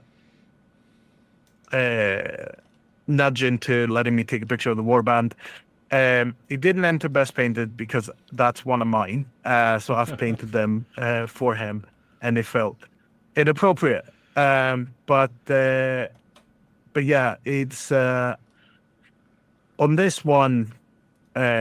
She went for one box. But yeah, she's the favorite player for a reason. She's one of my most like loyal locals. Will always come to events, will always come and play Iron Golems and have a good time. And she's always lovely, so that's very well deserved on this one. And also, let's spend a second. I mean, glow effect, fantastic. It's not just that I'm messed up with the white balance; it's that they actually look very nice. But yeah, and we'll move on to the next one. Warcry Slaughter Summer, 19th of July, run by Minion, Budapest, Hungary. It was 4 missions for 10 players. The mission info is not on War Tally last I checked. But we have some familiar names. So Kovat Satilla with Lumineth of Realm Lords. Toast, you're gonna love this list. Kovac went 4-0 with Miari, Lightcaller, Knight Azeros, and Auric Flamekeeper, 8 Wardens. Oh, Sauce. I see what he's doing there. Okay, that's really cool. I like that a lot. I think they're range 3, the Wardens, right? They are the world's longest spears. Yeah. An incredibly difficult warband to transport, 100%. Imagine, yeah. But yeah, it's very rare that I look at a list and I go, ooh, this is nice and also unexpected. But yeah. That's so yeah. I'm looking at that list and like, it's so cool because it's a mixture of I want to die, because that's where all my damage comes from, is being dead, but also the Knight of Zeros means I die really fucking slowly because all those crits become hits. I think it allows That's so you cool. to kind of funnel your opponent so that they can't, even if they do out-position you and they try to kill things where you don't want them to kill things, you just go, nope, not there. And so I cool. kind of love it. And I've been absolutely, like, I've lost games to Miari and the quad before, because I think the quad is the, is it the same one, the, where you can't move away from a certain place? Now I have to check it. I don't know. I'm not sure. No, I have to check it. So... Miari's got just -1 attack and a massive aura. Yes, but can Miari do gravitic redirection? No, let's take one of the stone mages. Yes, okay. So I'm mixing it up with the Stone Mage. Never mind. Let's see. But Miari has the Scryhawk, so you pick a guy, gain +1 attack, or she has Dazzling Light, where everyone else has -1 attack. So you can have all your spears attacking 4 times, the 1/4 damage at 3-inch range, into one guy, and just explode them with just weight of numbers. Yeah. That's adding to it, because it's just stacking the +1 attacks. Because if someone, well, it's not stacking the +1 attacks, but it's stacking the buffs. Because you then have the aura from the, or am I mixing my dwarves again? So Dazzling Light is -1 attack, but also the Shining Company double. All the wardens have that. So when wardens are next to other wardens, they have things attacking them at -1 attack as well. Yeah. So it's like a stacking -1 attack debuff from multiple sources. Yeah, no, but I mean, if you get you choose one person and they get the +1 of they get the +1 attack, and then the Auric, if something dies near that, you get the Auric Flamekeeper, so you have +1 attack, +1 hits and crits, and then suddenly all of those spears become very painful. Yes. It's cool. I like it's it. a good list, yeah. It's surprisingly killy with like a surprising amount of like, I don't want to die, and you just won't. And a lot of setup as well, though. Yes. So yeah. Well done. On first place. On second place, we had Zabo with Ogre Maw Tribes, which is super. And it's a Gorger list. It's 3 Gorgers, 3 Nobblers, and a Thunderfist. I can hear you doing the same thing that I'm doing, which is Thunderfist. Oh, it's got the quad. It's the quad. It's because it's the Ogre quad only exists on the Thunderfist and Leadbelcher. Oh, it's one of those. It's not the Fire Breath. No, a thunderous blast of hot metal. Oh, okay, no, the other one. I was looking at the hero abilities. Yeah, +3 to attacks and strength seems The next missile attack. pretty good. Yeah, it's on a 2/4, which isn't great, but it is strength 7, which means that's a lot, Yeah. basically. And it's on 1 missile attack, so you can also move and do that. And the Gorgers move fast, and then the Nobblers are there to Noble. they're on points. Yeah. Novel. Noble.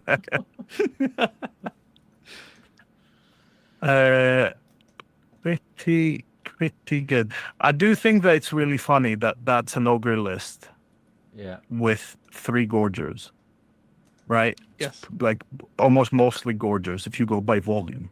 And then the third place is a Gorger one with 1 Gorger. Cold hands when a 3/01.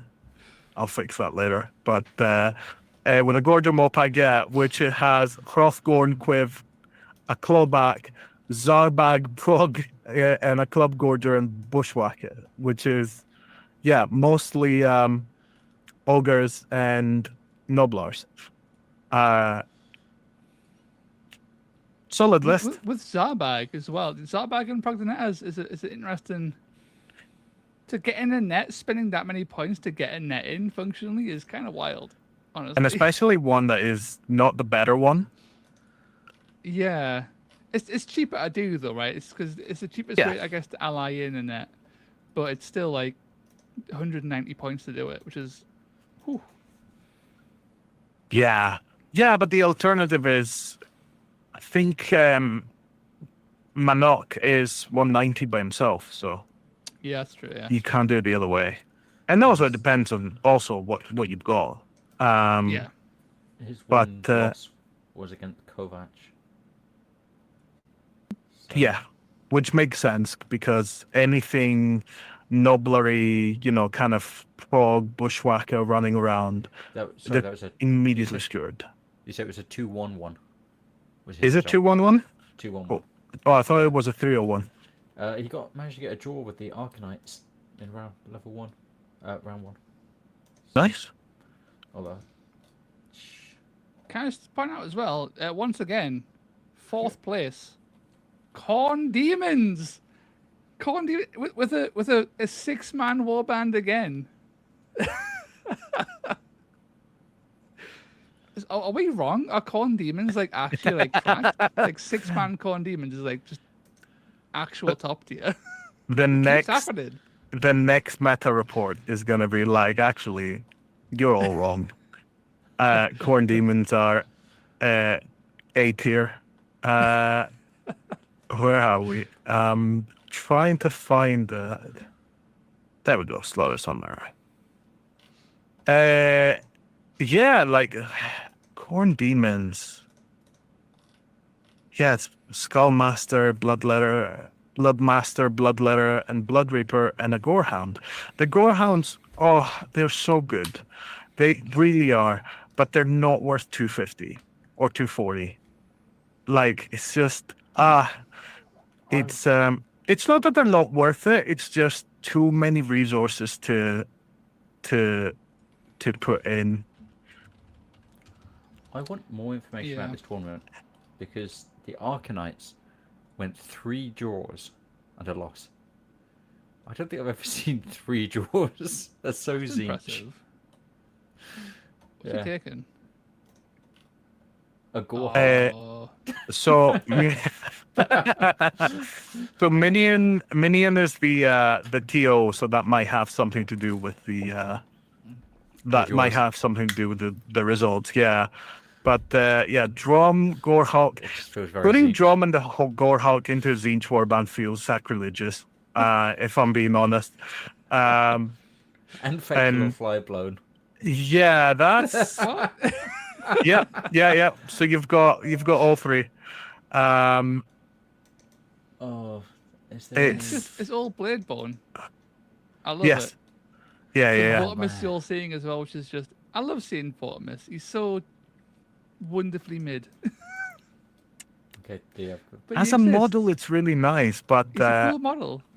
I got the Eyes of the Nine from from Mark at Merfield Miniatures, Yeah.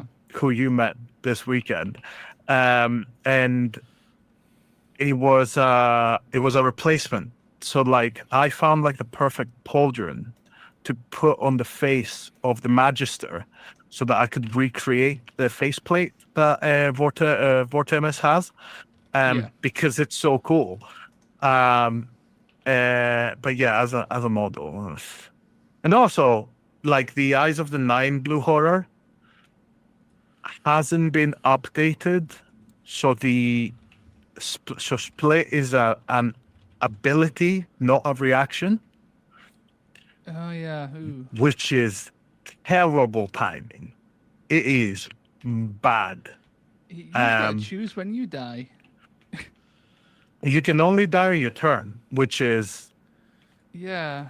it Ew. opens up other paths, but it's not helping be a nuisance. Yeah, it's got all the strengths of like the split ability where it's not actually a revive or anything. So it's like you just get a new guy so you can activate that turn.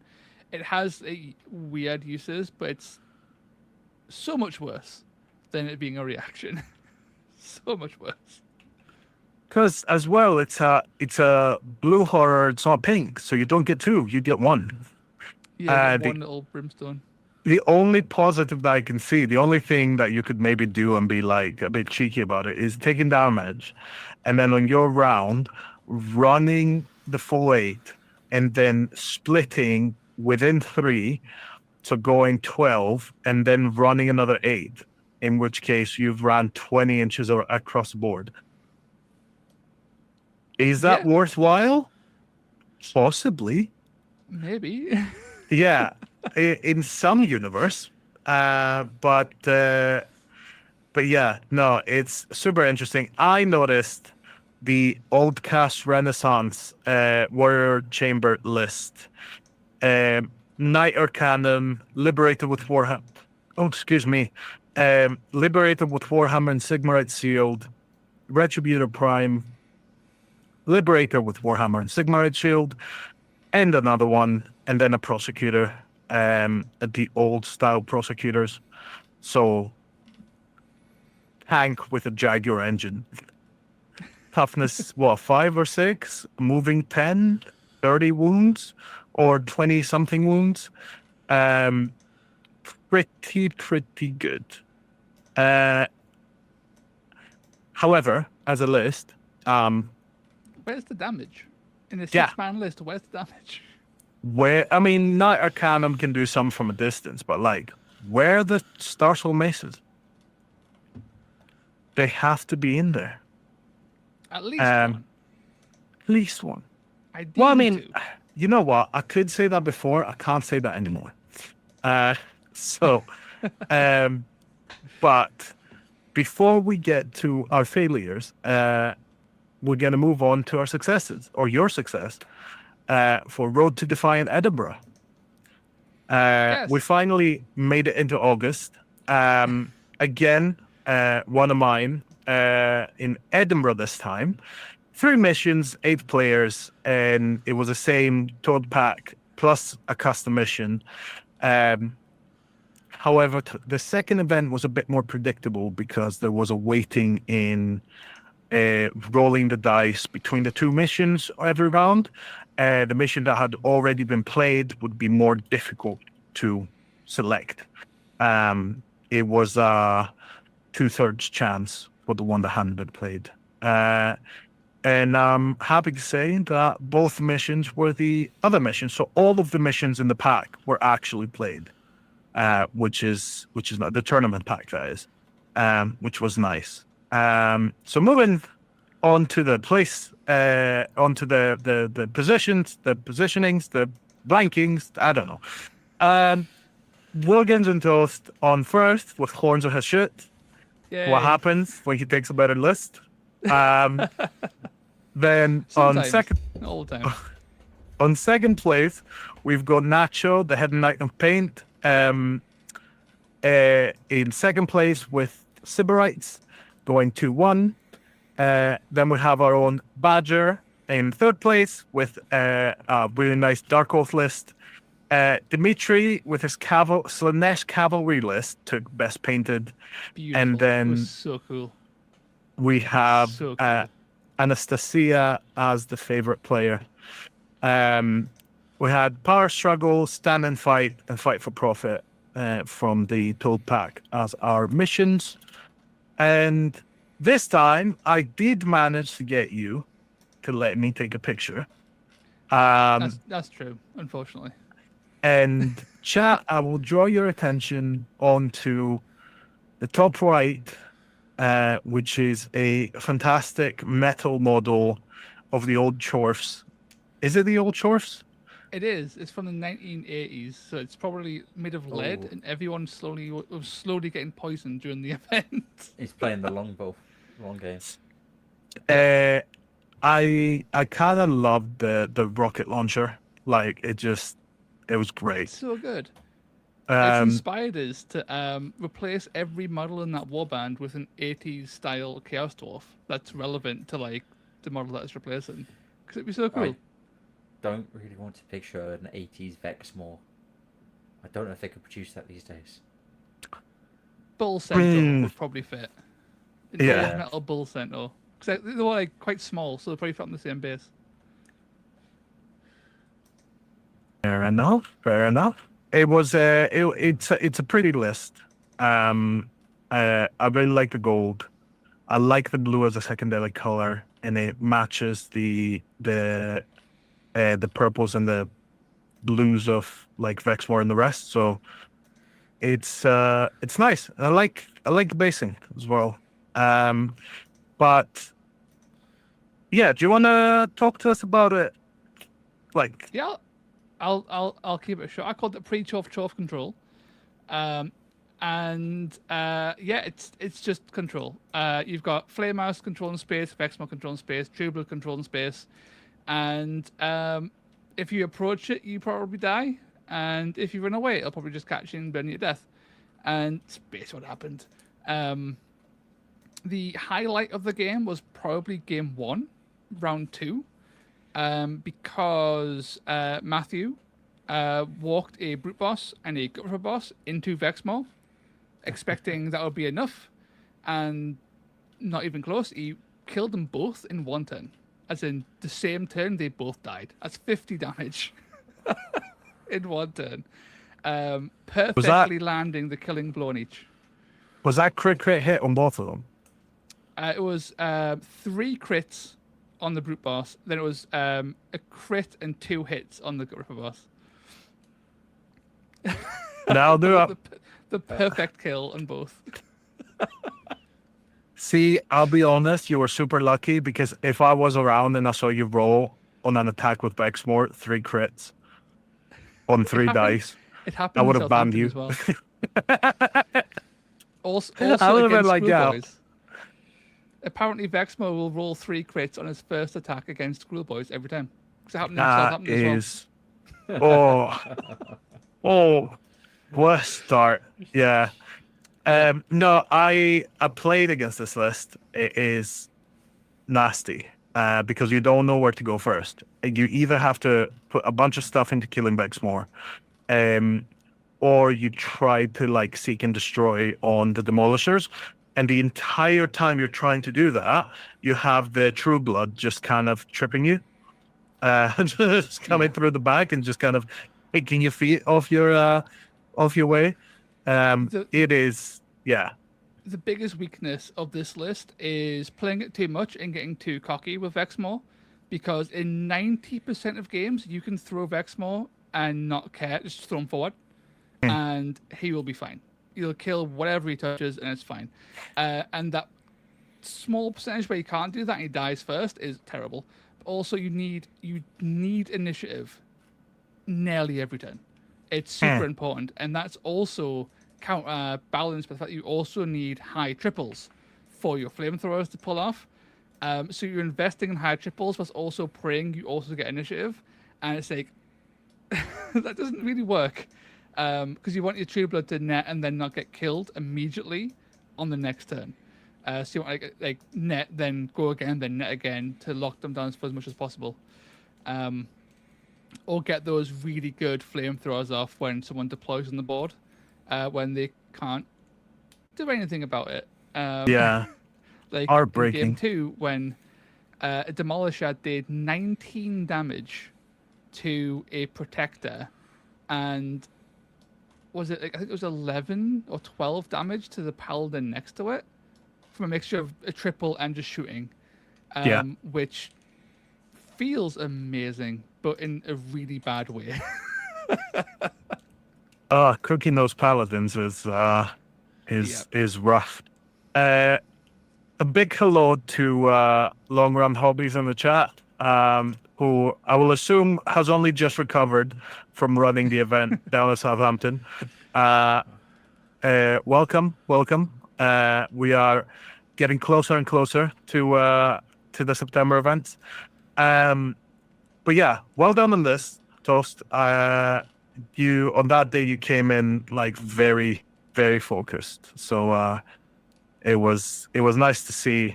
The games were quite rough. No rough, quite. They were quite. They weren't a dominant. cakewalk. Yeah. Yeah, they were quite. There were good lists I was against, but the list handled them all very effectively. If that makes sense. I think that's what I was trying to put across. But yeah, we're moving on to second place. Nacho with his Sybarites. It's incredibly painted Sybarites, by the way. Yeah, the non-metallic metal on the gold is wonderful. Yeah, no. So the top is really, really good. Because it's the non-metallic. But the bottom ones are in metallics as well. Still like really nice. Really nice colors. A good list as well. Slake Slash always is gonna seek and destroy any like mid-range you have on the other side. Painbringers are all toughness 5, so they're difficult to get off objectives. Mm-hmm. Yep. And then a Vasilak with crit damage is gonna roll a few crits and ruin your day.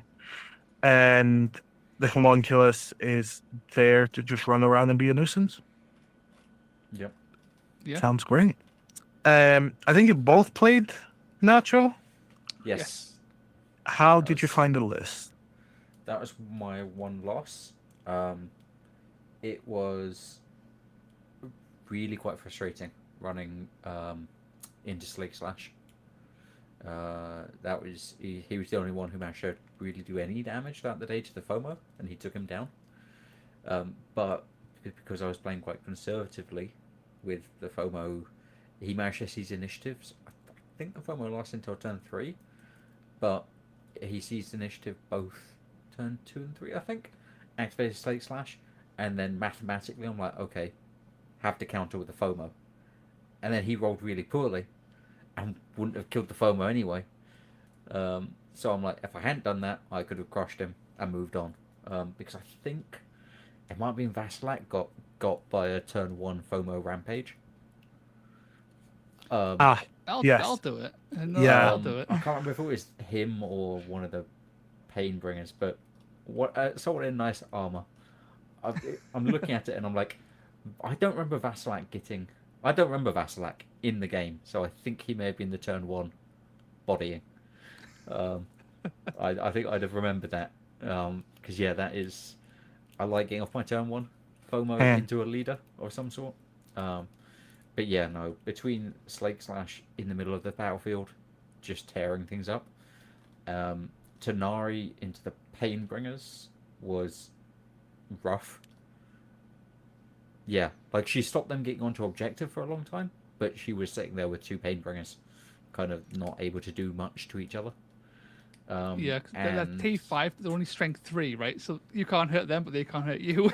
yeah. So we were blocking each other. The Slake Slash and the FOMO were taking each other up for most of the game, and ultimately it came down to the fucking like the homunculus and I think Glazette standing on a platform that my Dark Oath couldn't get up.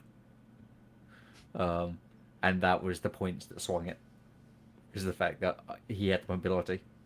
I And, mean, it sounds very thematic.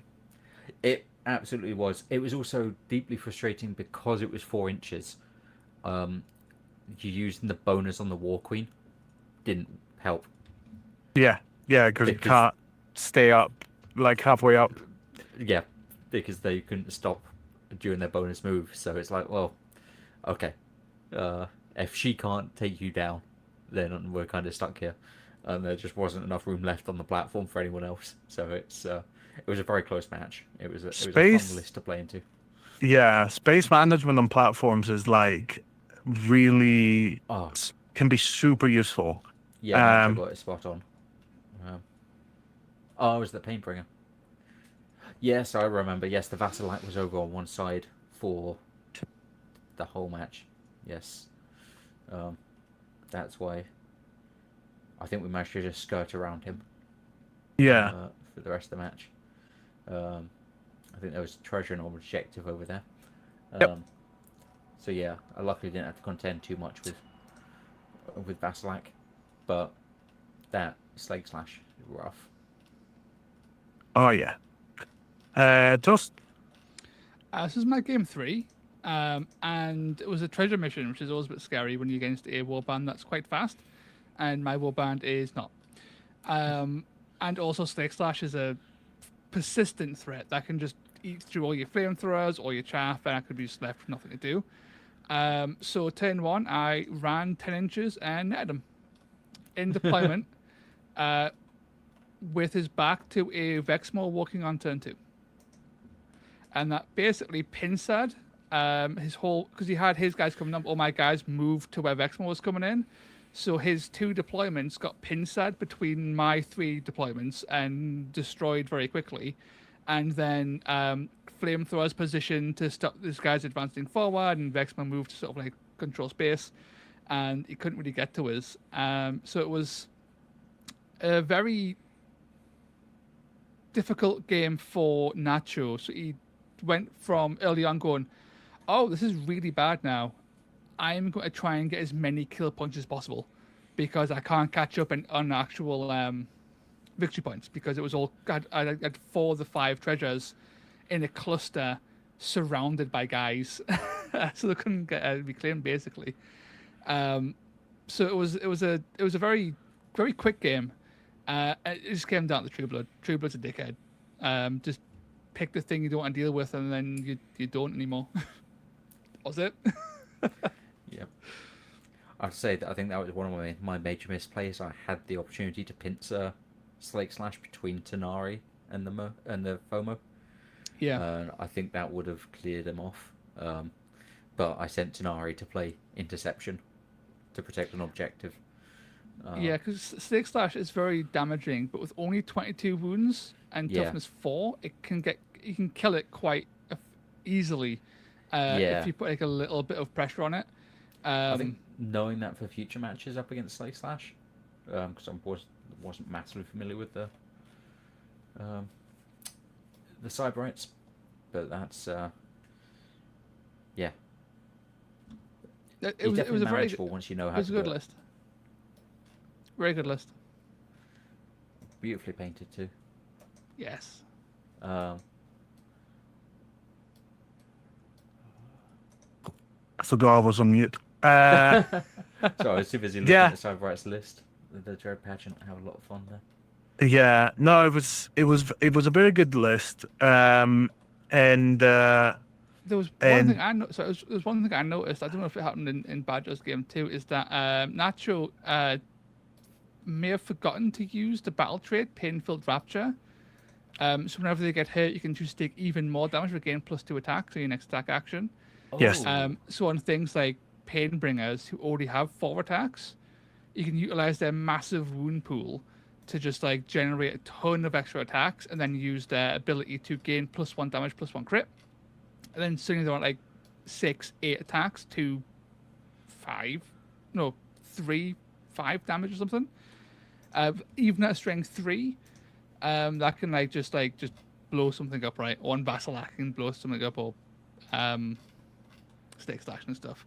So I don't know if that was a thing that he'd forgotten, or there wasn't an opportunity to use it, because taking 3 damage is a pretty big ask. Yeah. You can very It's- quickly get too greedy with that. Yeah, so Natural actually hadn't played Warcry in a while, Right, yeah. because life's been really busy and stuff like that. So, didn't get a lot of practice with the list. And I did mention it a couple of times, but it seemed to always be in an opportune moment. But it is a really interesting battle trait Yeah. under the right, as you said, under the right circumstances and with the right combos, you can punch through and do like an insane amount of damage. Yeah. Provided that you are rolling, 3 crits on 3 dice, should be fine. But yeah, awesome. Well, last but not least on the podium, we've got Badger's Dark Oath. Yeah. Talk to us. What was the plan? What was the list? How did you execute? I mean, painting wise, I just handed them to D, to Phylax here, and went, please help me. But no. I think we worked out he painted something like just over half the war bands at Edinburgh. Well, okay. I did have yeah. Yeah. But no, I basically I kind of fell in love with Dark Oath as soon as they came out. You still got, I think it's probably, if they were redoing it now, I don't know if the Dark Oath War Queen, the generic one, would still be 5 toughness.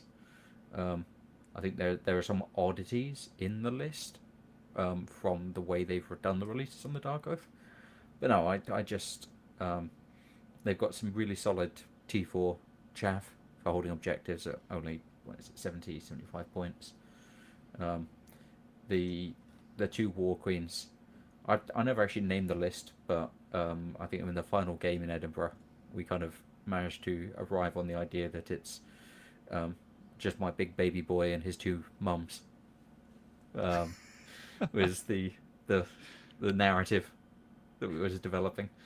But yeah, the War Queen for the generic War Queen for mobility on the warriors is great. Tanari into chaff. I didn't have too much of that this time. I'm trying to think. I don't think the Cyberites were tough. Then second match was into Iron Golems. The third match, she wasn't the whirlwind of attacks to lots of people, but chasing down Noblar with treasure, she can do the double move and then attack on a triple, essentially. You kind of, I like to think of it as a backdoor rampage. As for getting that Yeah, range move. on her. It's move 5, right? She's move 5. Yeah. So 10-inch chase down, particularly something that's carrying treasure. Because again, similar thing happened to UK games where a skink with a treasure is trying to run away from Tanari. But she's that triple is very difficult to run away from. Yeah. Yeah. And then the FOMO, obviously, he's a FOMO. Like, you throw him at people, throw him off the top of buildings, as I found out. So we covered round 1. Round 2 was into Iron Golems, where I got the start that I like doing, of a rampage on the FOMO, turn 1. Activate him last, let the opponent run onto objective.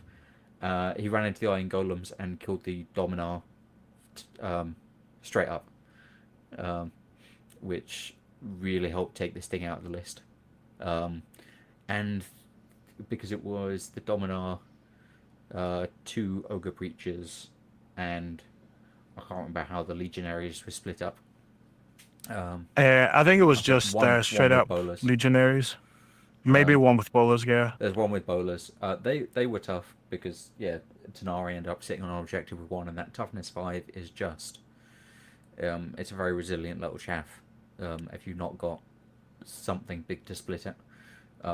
But once basically the FOMO ended up on an objective with 3 enemy fighters on it, so Dominar and 2 legionaries. So round 1, round 2 cleared that objective. At the other side, Tanari kind of fighting an objective, and my round 2 deployment, the generic Warcry comes on, use some mobility ability, spread out straight onto objectives. We're kind of happy to just sit there, and then it's just, well, the ogre breachers can't get across the board fast enough. So yeah, it kind of locked everything down. The beautiful moment though was the very end of that match, where Tommy, how does he prefer? Tommy, yeah. Tommy, yeah.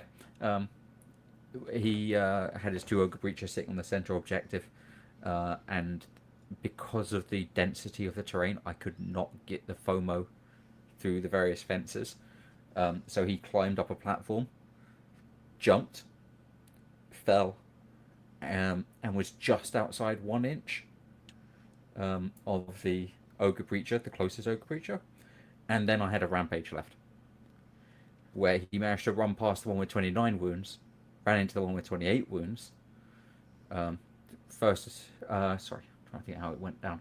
I think it was round 3 he climbed up, was standing on top of the platform, which he fit on by like 2 millimeters. We had to get the tape measure out, measure the base. Jumps over, lands on him, and the final attack he got in the game was 3 6s. Managed to do exactly 28 damage between the 2 attacks, and take it down. So yeah, got a real big chunk. I think that one affected the victory points, but I was just trying to clear up the kill points for the podium pipping. And then the final match was into Matthew's Cruel Boys, which I think he was saying was based on something Atan off Meta Musings was discussing about how to use Hrothgorn Mantrapper. You played against him, Toast, as you were saying. Yes. Yeah, that was the one that was just the first round placement really mattered. We were trying to work out where I was trying to get the War Queens out of his line of sight. And then the second round, I think Matthew said he hadn't played the list before the tournament day. Yeah, he kind of put everything together. Yeah. So but he managed to leave.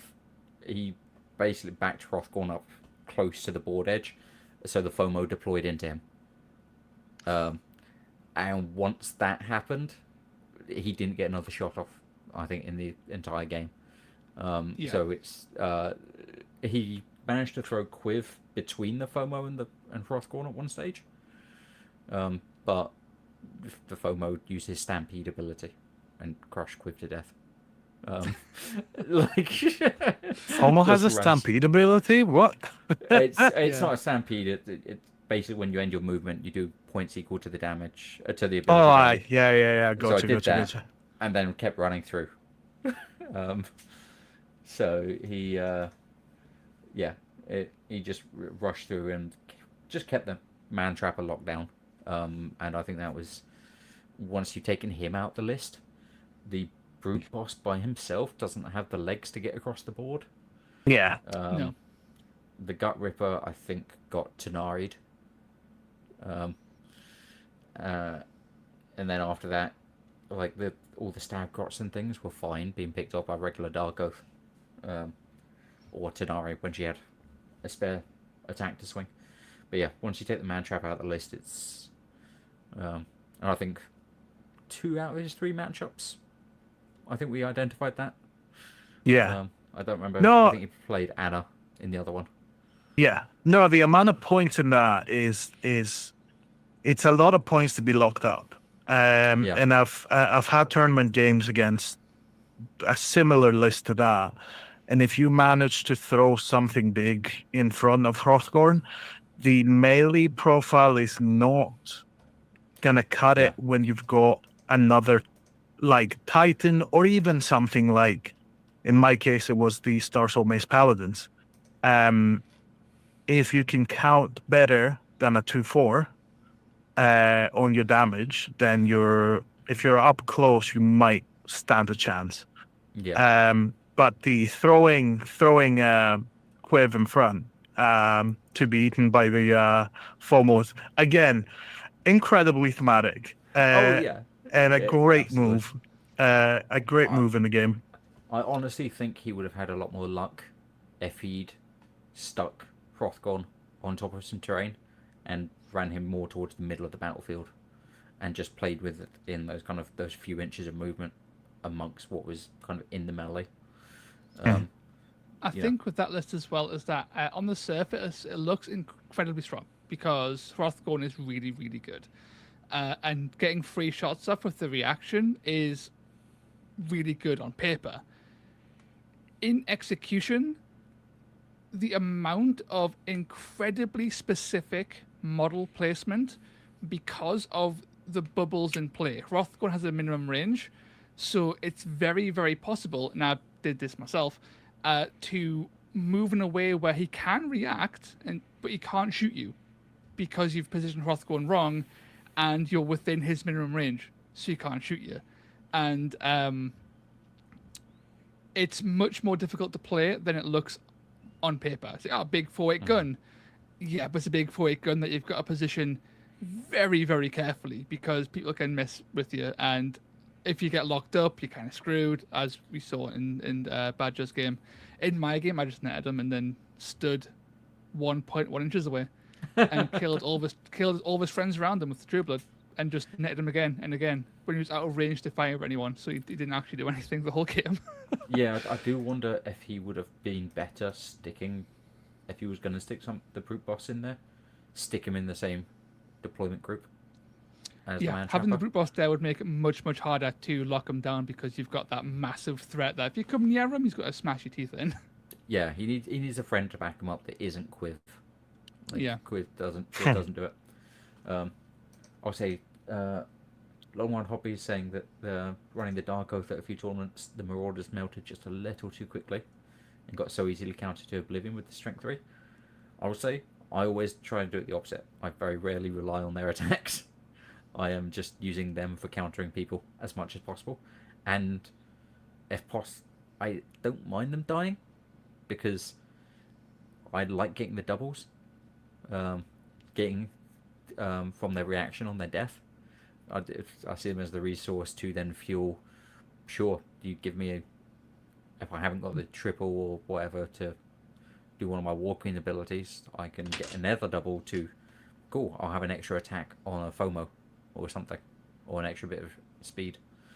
Yeah, the little batteries to fuel the rest of your warband. Yeah, and if by the stroke of luck you manage to get them blessed or favoured, then you get a quad out of them. Bam, rampage. That's yeah. I think I've only had them a straight Marauder favoured once. But yeah, when it happens, it's really, really helpful because then your opponent does end up in that position if they know the Dark Oath of going, I could clear him off the objective, but that's going to make that other side of the board much harder. Yeah. Yeah.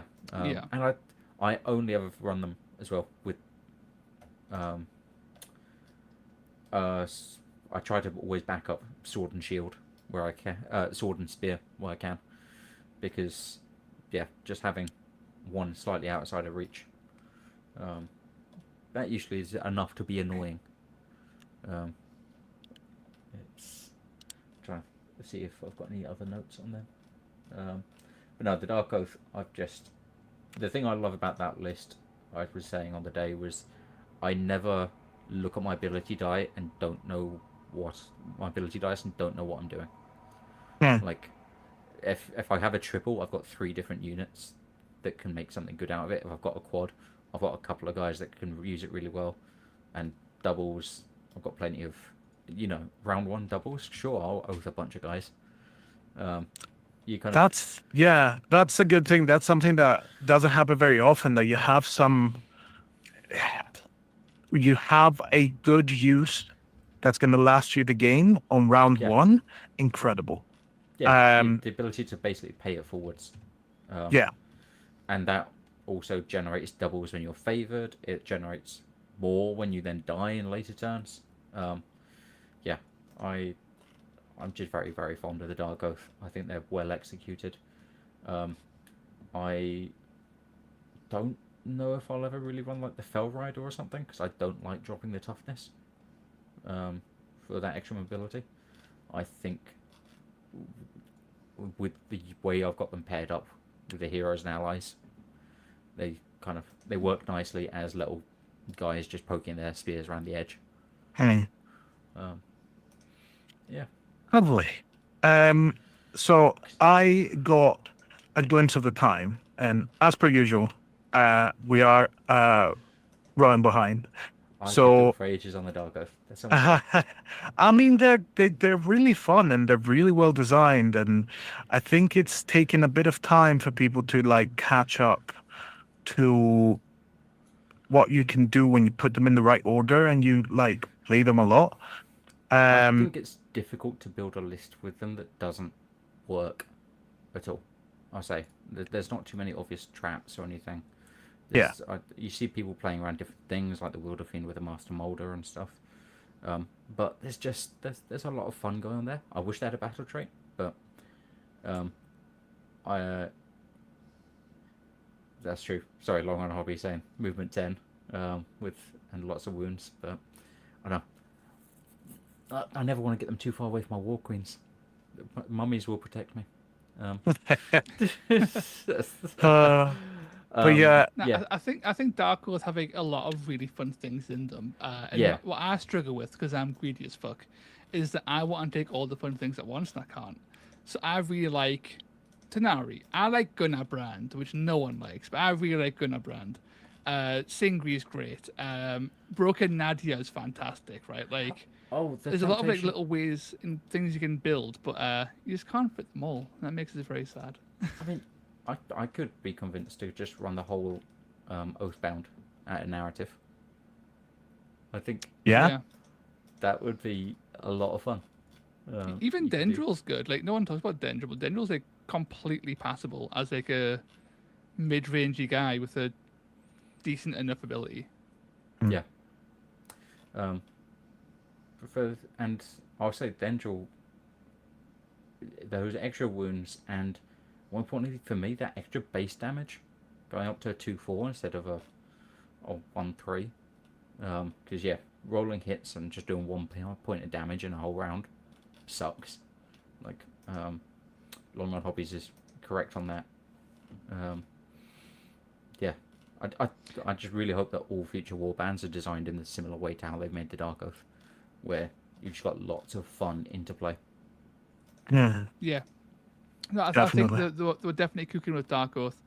They might not be the most competitive thing there in the game, but they are definitely very, very playable. And they're designed very They've got some really cool design in them. Yeah. And the models are really fun to paint as well. Yeah, I actually ran an all Fell Rider list with Singri Brand in the Christmas League, and it did staggeringly well. Because people don't know how to deal with movement 10, just movement shenanigans. Because it was a 7-man warband, I think, as well, if my memory serves. So it was very, That's very not fast. bad. Yeah. With enough numbers that it was just difficult to deal with. The Fell Riders with 110 points, yeah, they are. It's actually quite hard to say no to. And they've got healing. They do. So They've done. I think they've done really well for Alex in his games, because was both UK Games Expo and Warcry this year that he took them at. So, that's Longer Hobbies in the chat. So yeah. So speaking of cavalry, run a Fell Rider list. And speaking of cavalry and well painted models, we had Dimitri was best painted with an almost all Cav Slanesh Demons list, which was like really nice. That model is incredible. I love it a bit. And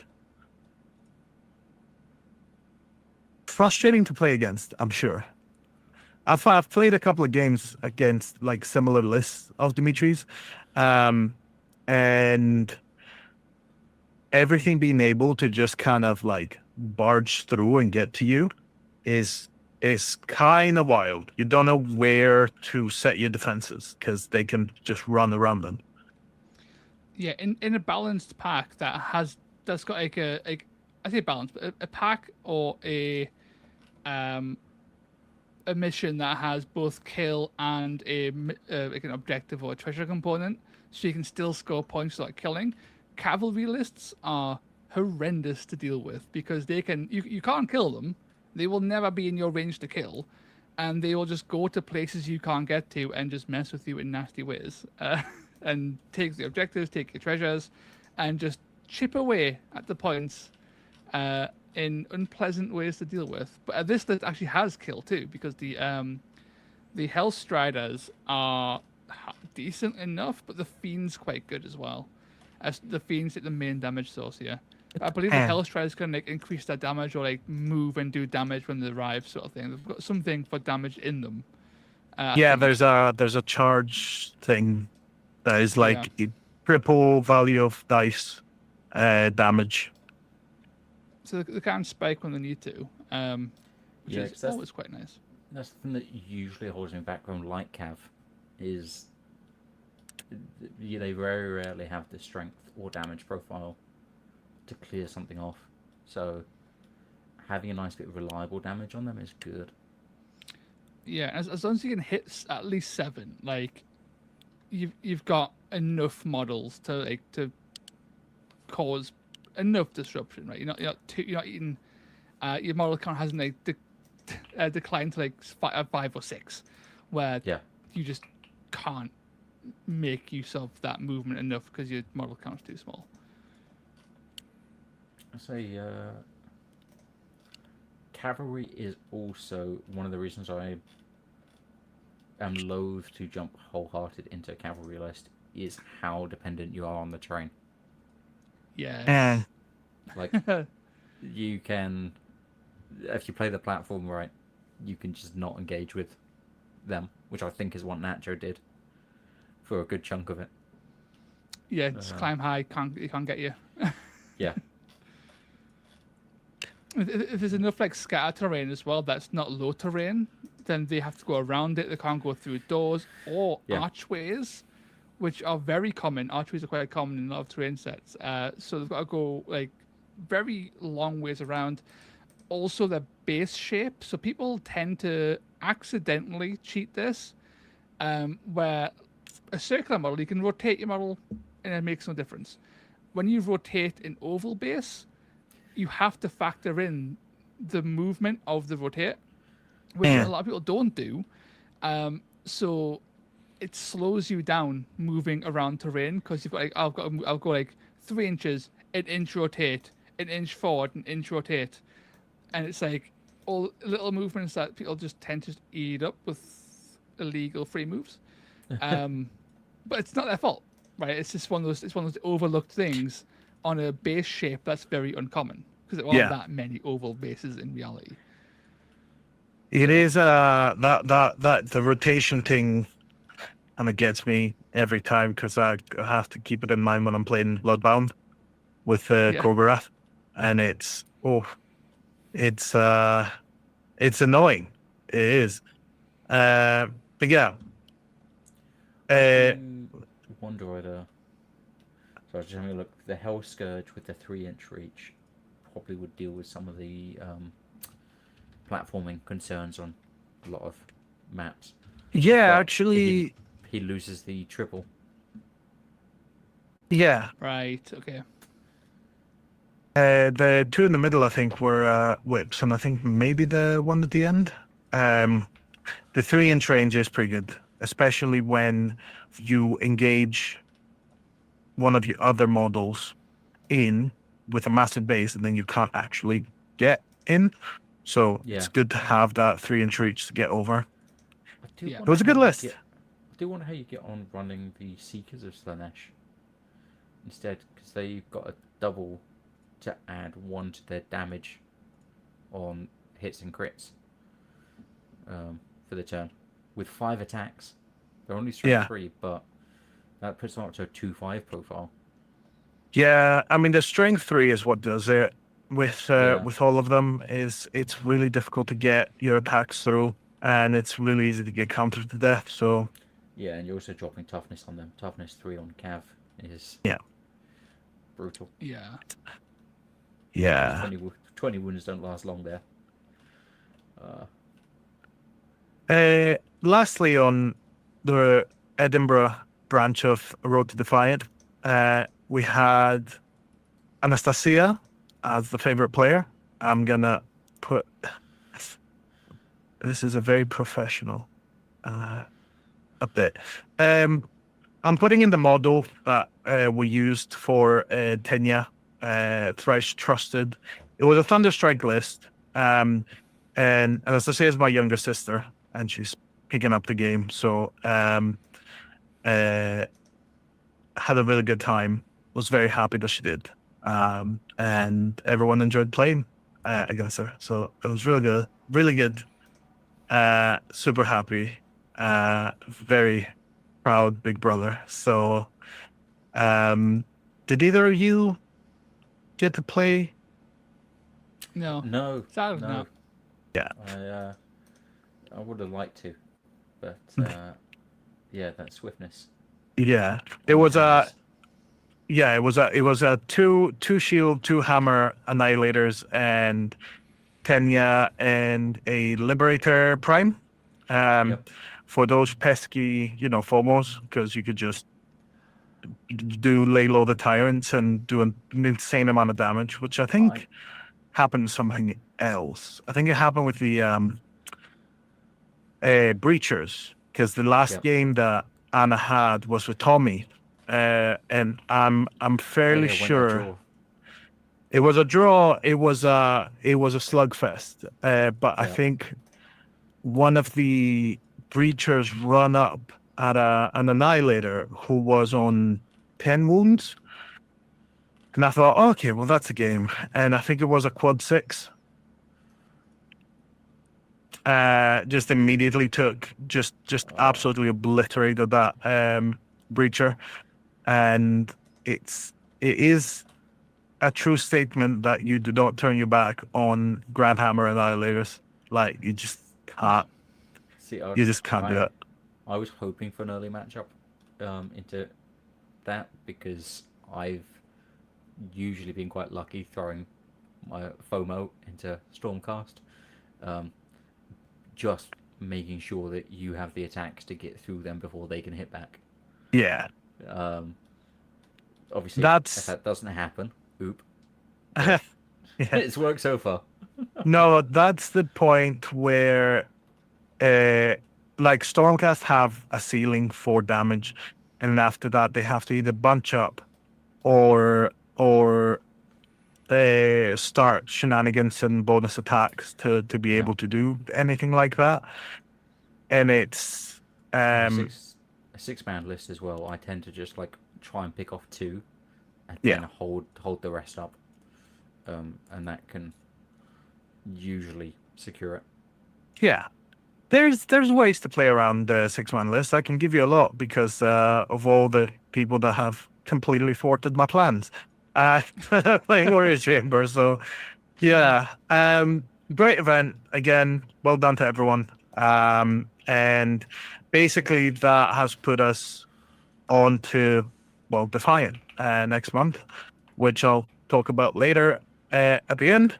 But yeah, we're gonna cover the 3 of the 4 games that happened last Saturday, this Saturday past. So the first one was in Minnesota. It was run by Dan the Salty Sea. 4 missions, 14 players. They were all super custom, and custom missions, special units like leaders and pathfinders, and they all had different. Your pathfinder could have different roles and things like that. There were custom artifacts. They always in Minnesota, especially in like kind of Dan's group, they do because they have Dan and Mike and all that, and they do this really cool narrative competitive mix where they all play competitive, but like they add a lot of the narrative layer on top of it, and it looks super cool.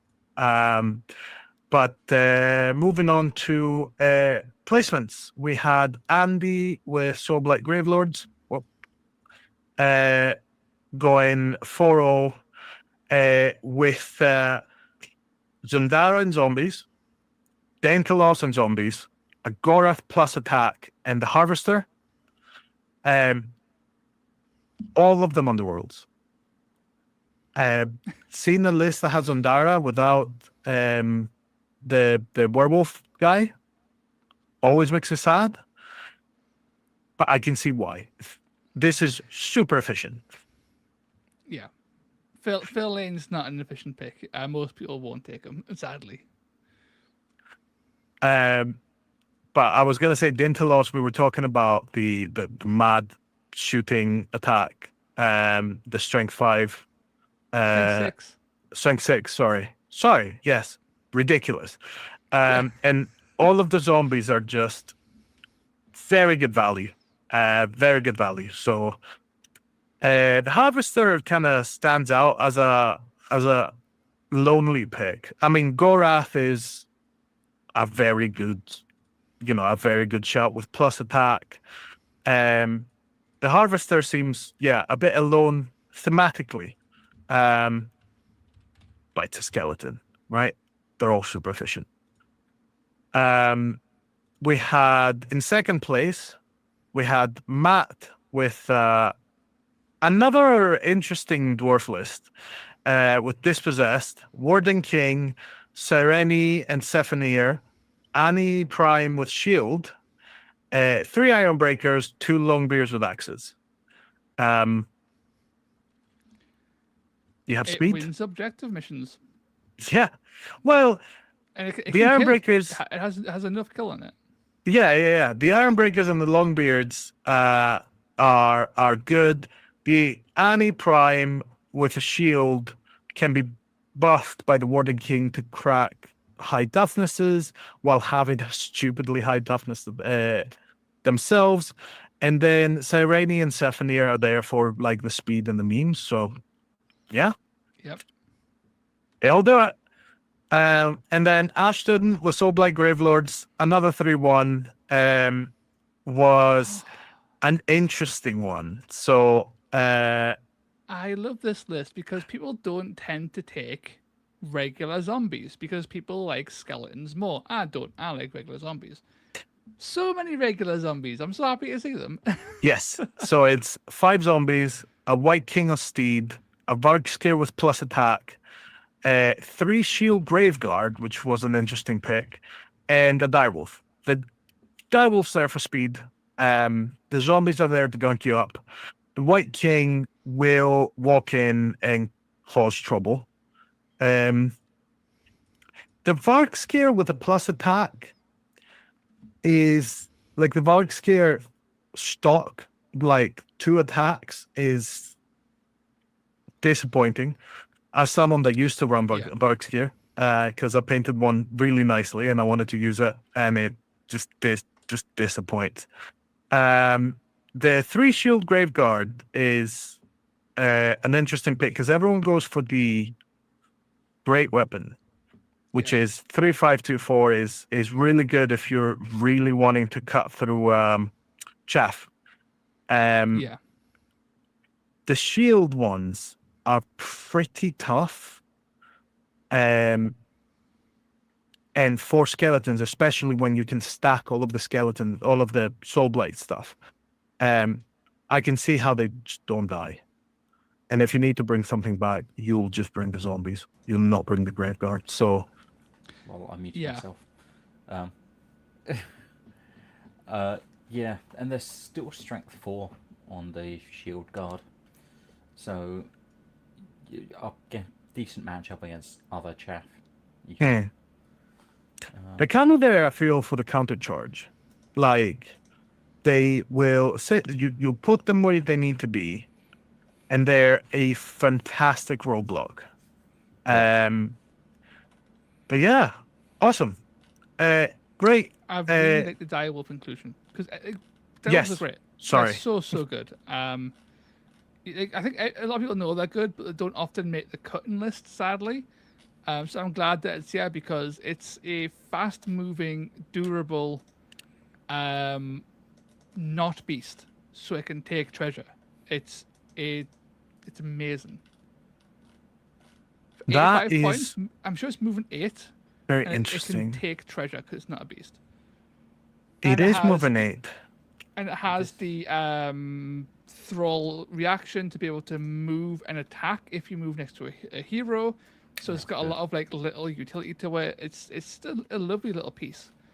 That I think just I'm always happy to see it. Yeah, they've got a charge on a double. Yeah, it's super interesting, super interesting. The first time I saw someone take a direwolf was Warhammer Fest, all that time back. And it was a list that won the whole thing because they had that one move. The direwolf being able to pick up treasure is wild, actually. Yeah. I've been having similar thoughts on Furies.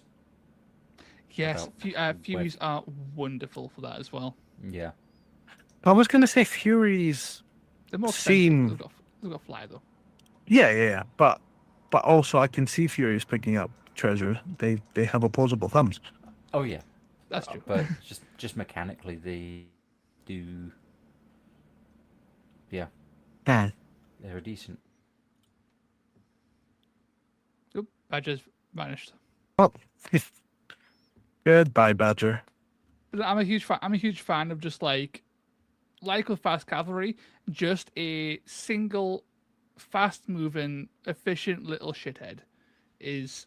I like to try and put them on my lists when I can, and when I don't have them, like in my Horns of a Shut list, Mhm. I feel like I'm missing something. Yeah. Because I like having that little fast element. Yeah. Grand Picard saying it sucks that this was are just a platform for allies, by the way. Sorry, just to jump back. Yeah, It it's true. does a little bit. But I think it only does because people don't take the helicopters. They take more of the helicopters. I love the helicopters. They're hilarious. Yeah. You can just fly across. I think it was you that brought this up to me. You fly across the board, then you place the helicopter so that you're on 2 objectives. Yep. You double cap, and then do the ability, and Yeah. you will never lose an objective game. Nope. And you can also do like tricky little things like turn 1, fly over to their objective, use Over My Dead Body, take their objective. When they start bringing more things to it, you can use things like Over My Dead Body and then wait, then Over My Dead Body Yeah, again, but then fly to a different objective and just plonk 5 weight worth of model onto an objective like 12 inches away. Yeah. You can't easily deal with that unless you engage it. But that's the risk you take. Yeah. But you can still just fly 20 and be count as 3. And that's the entire board of which you can just fuck with it. And there's nothing they can do.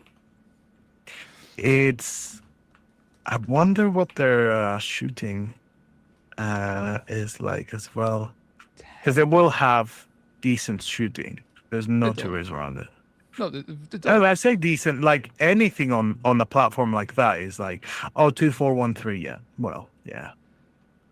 3, 4, 1, 3, maybe. But no, like toughness 4, 25, and 22 wounds is like that's what you want. Like these are flying little tanks you can just put there and just be very annoying. So Yeah, no, they are absolutely wonderful. I personally like taking the gyrocopter with +4 wounds because you can get the +4 wounds on the cheap because it's got 22 wounds. It's yeah, worse in combat and worse at shooting. Well, yeah. yeah, So but if you want and it's also faster. So if you want something that has a bit of damage to it, you take the gyro bomber and just have a good time. But I'm a big fan of a wounded blessed gyrocopter yeah, I can see for that maximum annoyance. for maximum annoyance. That extra 24 one inches wound. is hilarious. It is funny as well. Like, yeah, sometimes counting 26 is a lot more awkward than counting 25. Yep. It So yeah, dodges specs more. yeah, true. Like, unless it rolls like a bunch of crits, but like it'll dodge like those five tens. Yeah, awesome. Right, moving swiftly on to Pora 4. 9th of September, done by the Man of the Woods. We've had comments on the YouTube and stuff. We have never had the pleasure of chatting, but I've seen the events and I've seen the lists that have been entered. In other tournaments, this was in Warsaw in Poland. 3 missions, 15 players, and customized GW missions for this one. And the lists, it was Piotr coming first with Caradron Overlords, going 3-0. And it was a list that is gunline, basically. This is as gunline as it gets. The only thing that was missing to be more gunline was the Aethermatic, the 510 gun, basically. Oh, the Aether Cannon, yeah. The Aether Cannon. Yeah, 13 fighters. 13 fighters, the Dirty 13, it was the name of the list.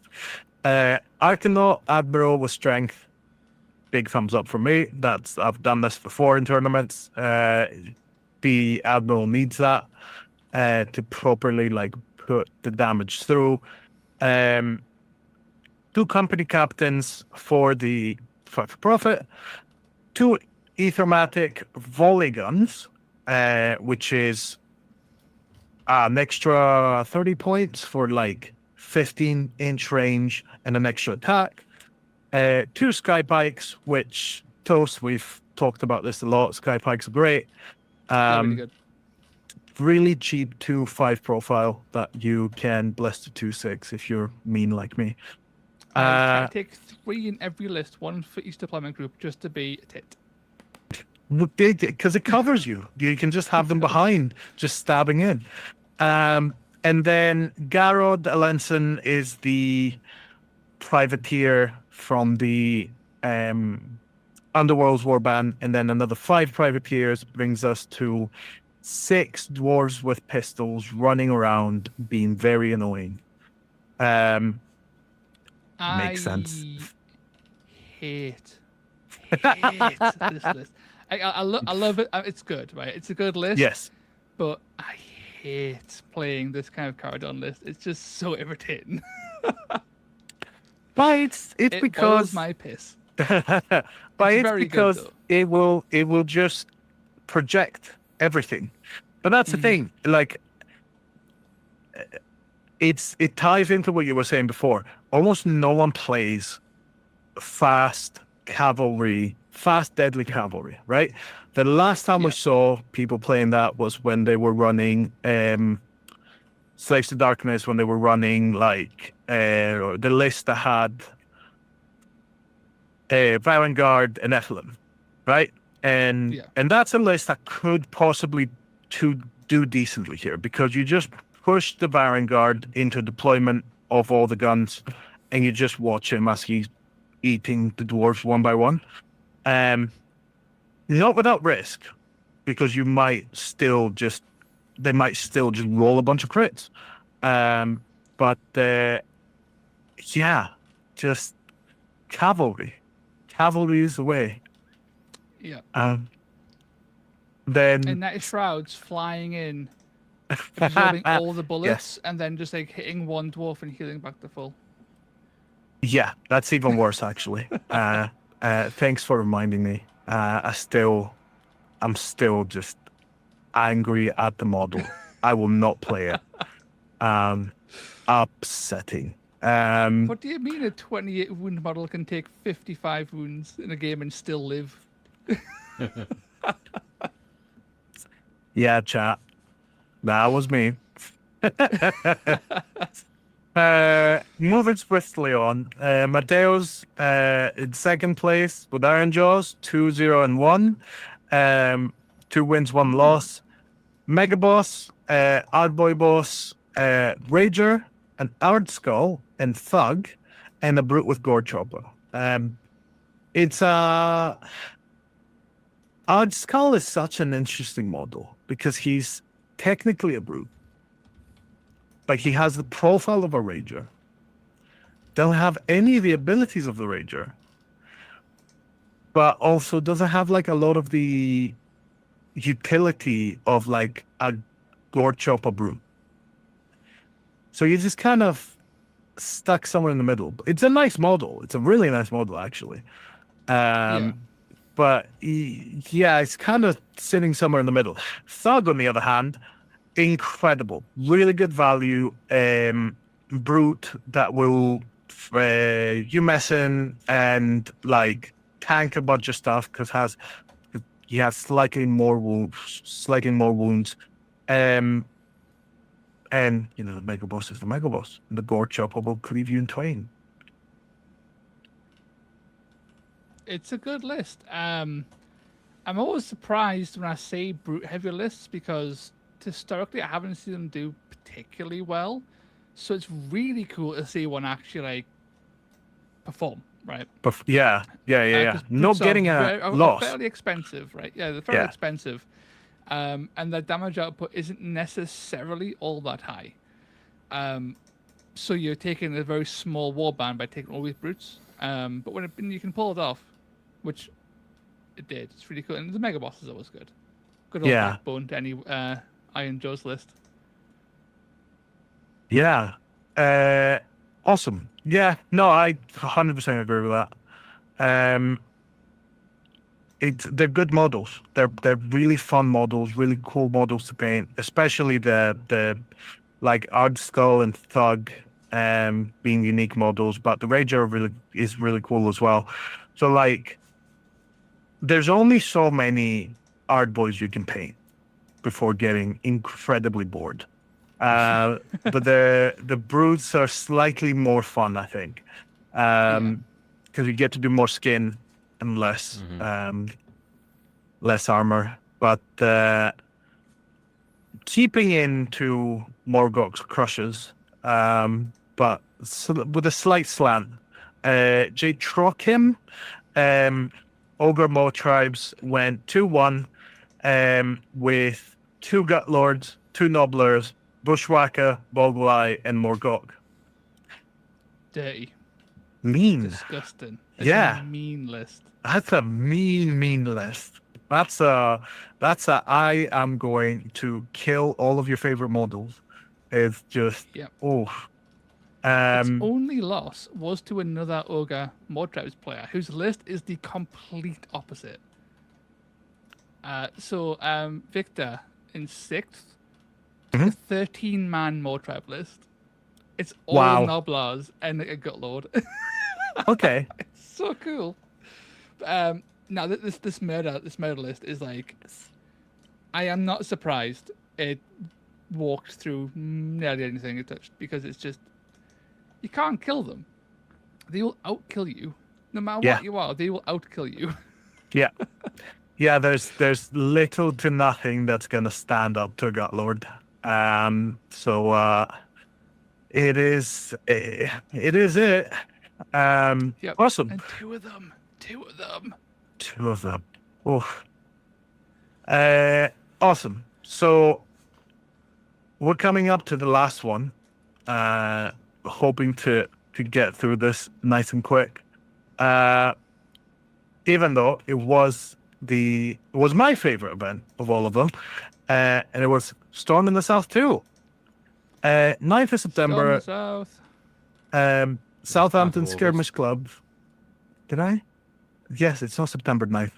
My apologies. It was August 9th. By the Southampton Skirmish Club in Southampton, funnily enough. 22 players, 4 missions of the Plunder Pack by Andy. This was a great experience.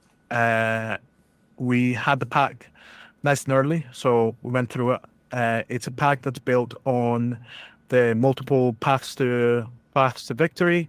So it has 2 different paths. It has a kill and an objective type of path, like kill or objective type of thing. I say objective, not in the capturing sense, but in the It was a control. It was control. That's the one. Yes. And you scored for both, and then whichever you had selected, you were getting extra points on. And at the end of that, we have the man himself of Meta Musings taking first place with the anti-meta, the off-meta Skaven again. I say off-meta, and then my eyes fell immediately on Skabic, and I went, it's difficult these days to build a Skaven list without Skabic. But we've got Skabic with plus crit and Skritter, Scritch, and the Lurking, the Festering, and the Hungering, and 2 Storm Vermin, 2 Clan Rats, and Creep. A lot of Underworlds, a couple of Storm Vermin to get in the way of attacks, plenty to resurrect. Yep. You can kill them if you want, but they're going to come back. Yeah, because a free resurrect every turn based on what you've killed, and then Scritch can resurrect his own lads. It's 11 man with annoyance, with extra annoyance added in. Well, you get potentially up to... It's 11, and you get 2 resurrects. So it's 13, Yeah. and then depending on the amount of triples you roll, you can resurrect any of the Lurking, the Festering, and the Hungering. So it just kind of... Yeah, it's... unless you go for leaders, where playing any list that has Scritch, unless you get Scritch early, it's gonna be rough. It is. Itan is a big fan of Storm Vermin, hence why they're here. People don't tend to take Storm Vermin. Itan took 2 because specifically to stand next to Skabic and Scritch. So if there was ever a situation where they were in any risk of dying, now they aren't, because Bodyguard means you can't even target them. They're just invisible. Yeah. Yeah, you have to get through the Storm Vermin, and it's already like toughness 5 and a bunch of wounds. Yeah. And that gives plenty of time to the leader to skedaddle, I think is the technical term. It is, and when you're moving to 6, you can definitely skedaddle anywhere the fuck you want. They are so fast, and Yes. the biggest, sort of the big, the sign of a Skaven player who is playing Skaven with Rat Ogres and are new to the game is that, and a person who plays Skaven with or without Rat Ogres who is more experienced in the game, is their reaction. Their reaction is staggeringly powerful. And you don't see it used all that much by less experienced Skaven players because they're focused on big gun, big smash, right? And their reaction means if you don't want to be caught, if you don't want to get hit, you will never, ever be hit. You can run away from anything you want. With prior positioning, your guys are practically immortal, which is a pain in the dick to deal with. And when Itan is made a whole career of being a pain in the dick, Yeah. That's the thing. Like, it's it's the war bands that have all of these tools to just not fight you. Yeah. And people love to bring things that fight. Like that's in the Warcry DNA. So uh every time there's a North Meta Musings list, it's like you're not gonna get to do the thing you want to do. And that's Yep. 100% of a You're certainty. going to have a bad time. And Oh, there was so I was talking to Aitan a lot during the event, obviously. So one of the things, he's not here to date. So one of the things that was really cool is that I think it was mission 2, was a mission that had a objective that was more impactful to capture, but it also yes. caused damage and the turn stood next to it. So it was like I can take it, but you'll take a bit of damage. Well, in this list, when you're playing with Scabix lads, they have a Yes. double that causes objectives to explode, Yes. and also a quad that causes objectives to explode. So Aitan was saying that on that mission, the objective was naturally exploding, and then poison exploding, and then quad exploding, and he did just a catastrophic amount of damage just from passively exploding objectives, and that is hilarious to think about. Yeah, and it's on top of that, it's the final explosion that the ablaze damage basically from Yeah. the mission happens before doing the points. So you move all your guys onto an objective and then they all die before you get to even take the objective. Heartbreaking. Just heartbreaking. So on second and third place, we had the Warcry couple, basically. So Bartosz and Dorota came over from Poland to play in Storm in the South. And they both did really well, 3-1 with Dark Oath and Skaven, respectively. Bartosz's list was a FOMO, 5 Spear Marauders, Gunner Brand, and a Vexmore plus attack. And I can already see the gears. Yeah. I can already see It's an Badger incredible getting list. excited. Yeah. It's incredible. It's much of what I was saying earlier. It's that combination of tough little spears, a FOMO, obviously throwing Vexmore in there. I like. We just disagree on which face of the Oathbound Yeah. to put on. Yeah. No, I would definitely like. I also have like a preference for Tanari. Like I have a soft spot. There we go for Tanari because I have seen Tanari walk into a group of like 4 chaff and just skewer all of them The thing is, in the same round. I know that's a lower skill play. It's it's the obvious one to pick for. I'm gonna take it because when it pops off, it's a lot of fun. Yes. But yeah, I can totally. It's very easy to work around with proper positioning. Gunner is a nice little beat stick there. But I think what's Vexmore. really cool. He's good. What I think is really cool here is that Bartosz was saying that he wouldn't have taken Gunnar Brand. He would have just taken a regular War Queen. And the War Queen in this list would be insane. Like this list came second. It lost only to Aitan. So like it's a very, very good list. And with a War Queen in there as well, like in its final form, that's just, you've got the mobility, you've got the kill, you've got the durability. It's incredible. Like people, like, I love Vex. Everyone who plays Chaos likes Vexmore. He's a good guy, and he has overshadowed things at the Thumb Red Crusher. But what the Thumb Red Crusher brings is mass amounts of bulk. Vexmore is very easy to kill by chance. 25 wounds vanishes very quickly. 35 wounds is so much harder to deal with. So the Farm Ready Crusher can just stand there. He can tank an ungodly amount of damage and then just dish it back. Having them both and still hitting 8-man is crazy.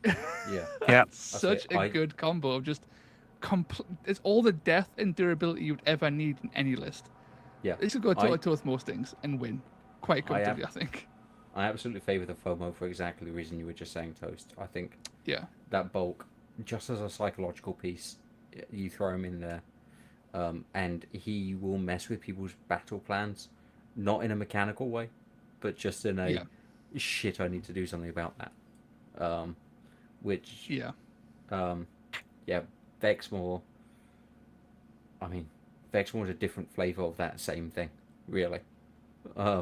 If you don't deal with Vexmore, he's going to be a big problem. We've talked a lot about the fact that Vexmore's thing is controlling space just by existing in it. Because the output is not reliable.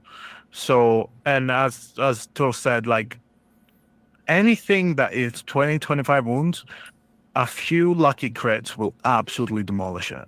And if you throw enough dice, you'll get there. So, yeah. I will say though, have you seen the maximum attack output of Gunner Brand? I think 22, right? 22 That's so attacks. crazy. Yeah. Yeah. Crazy. He's so much fun. If you get him favoured, Tanari might have that kind of reliability. If you can get Gunner favoured, 22 attacks. He's only strength Give him 4, plus but, 1 crit and have a good time. Yeah. Just bank on the 6s and hope you just explode someone. Like the potential there is, again, it may not be statistically likely, but you dream of it, and when that time it does happen, will be your memory of the tournament.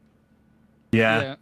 Honestly, I think with Darko, this might be broken by the way, but I think with Darko, I think their ideal battle trait is to be able to get them oathed, either not favored, maybe favored, but oathed before the battle. So one guy before the game starts oathed, so they can just quickly get in, get the kill, get favored, and go.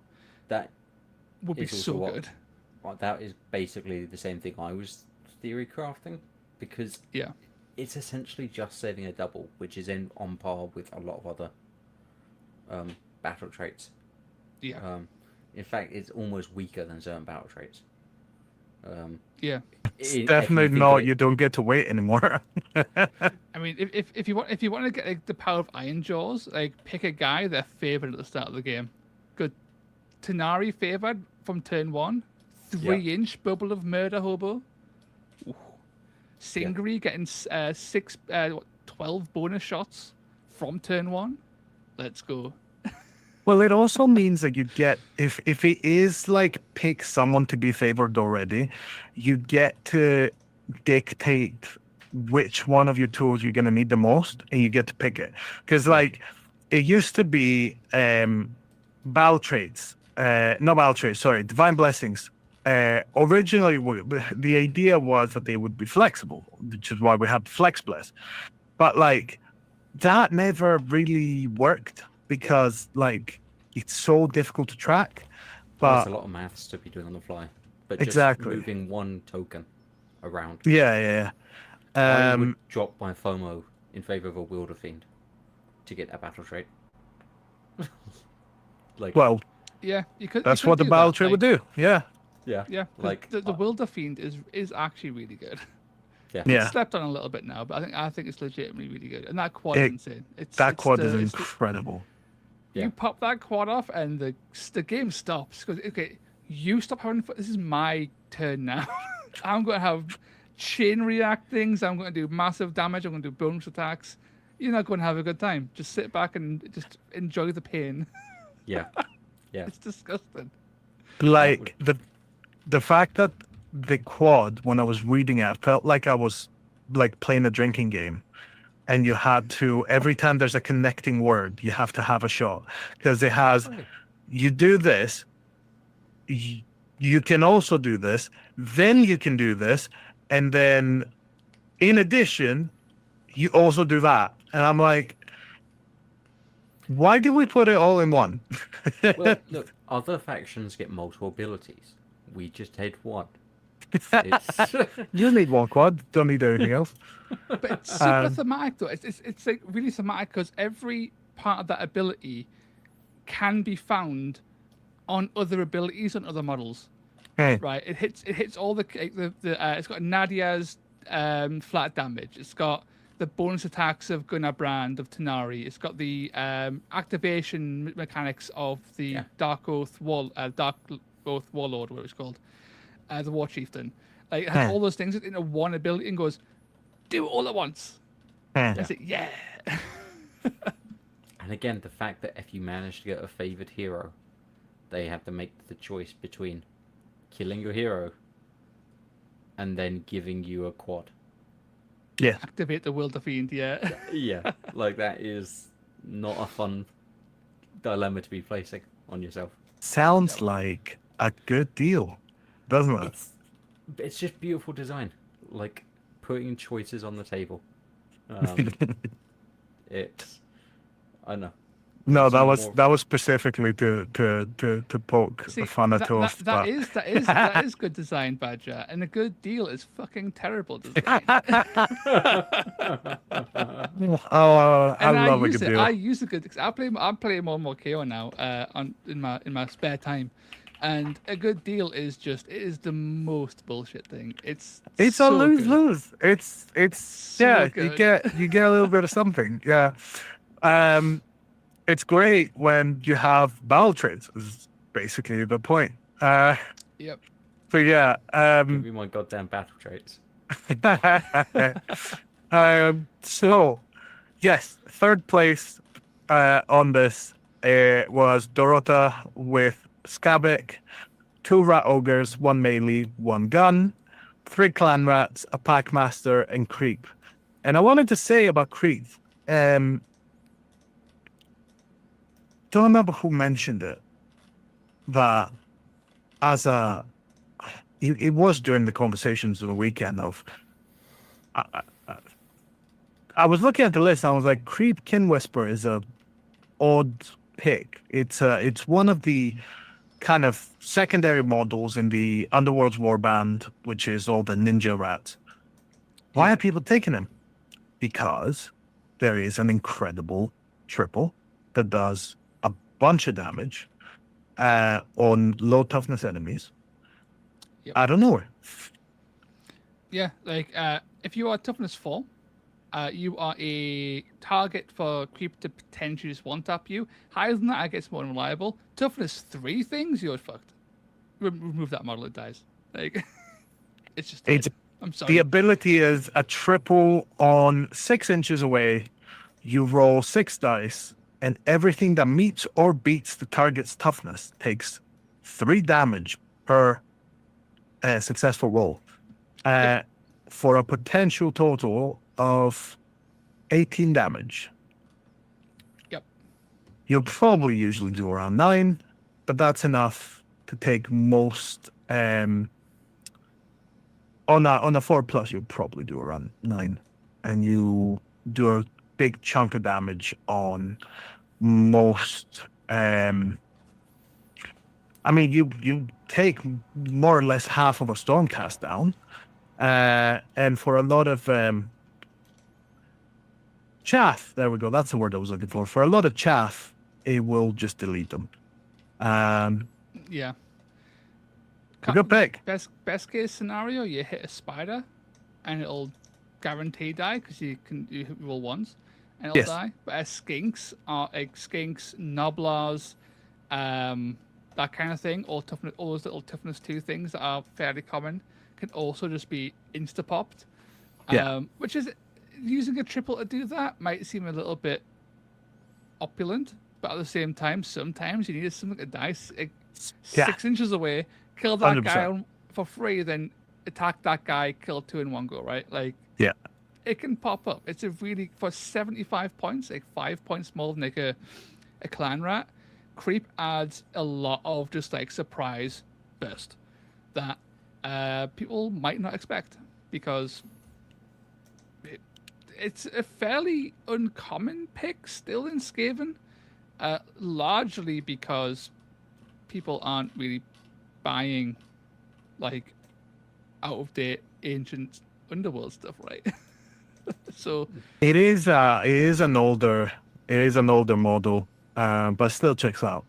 Yeah, no, it's interesting because it's the only model. I think it's the only model in that warband that can do that, or it's that in the Yeah. leader.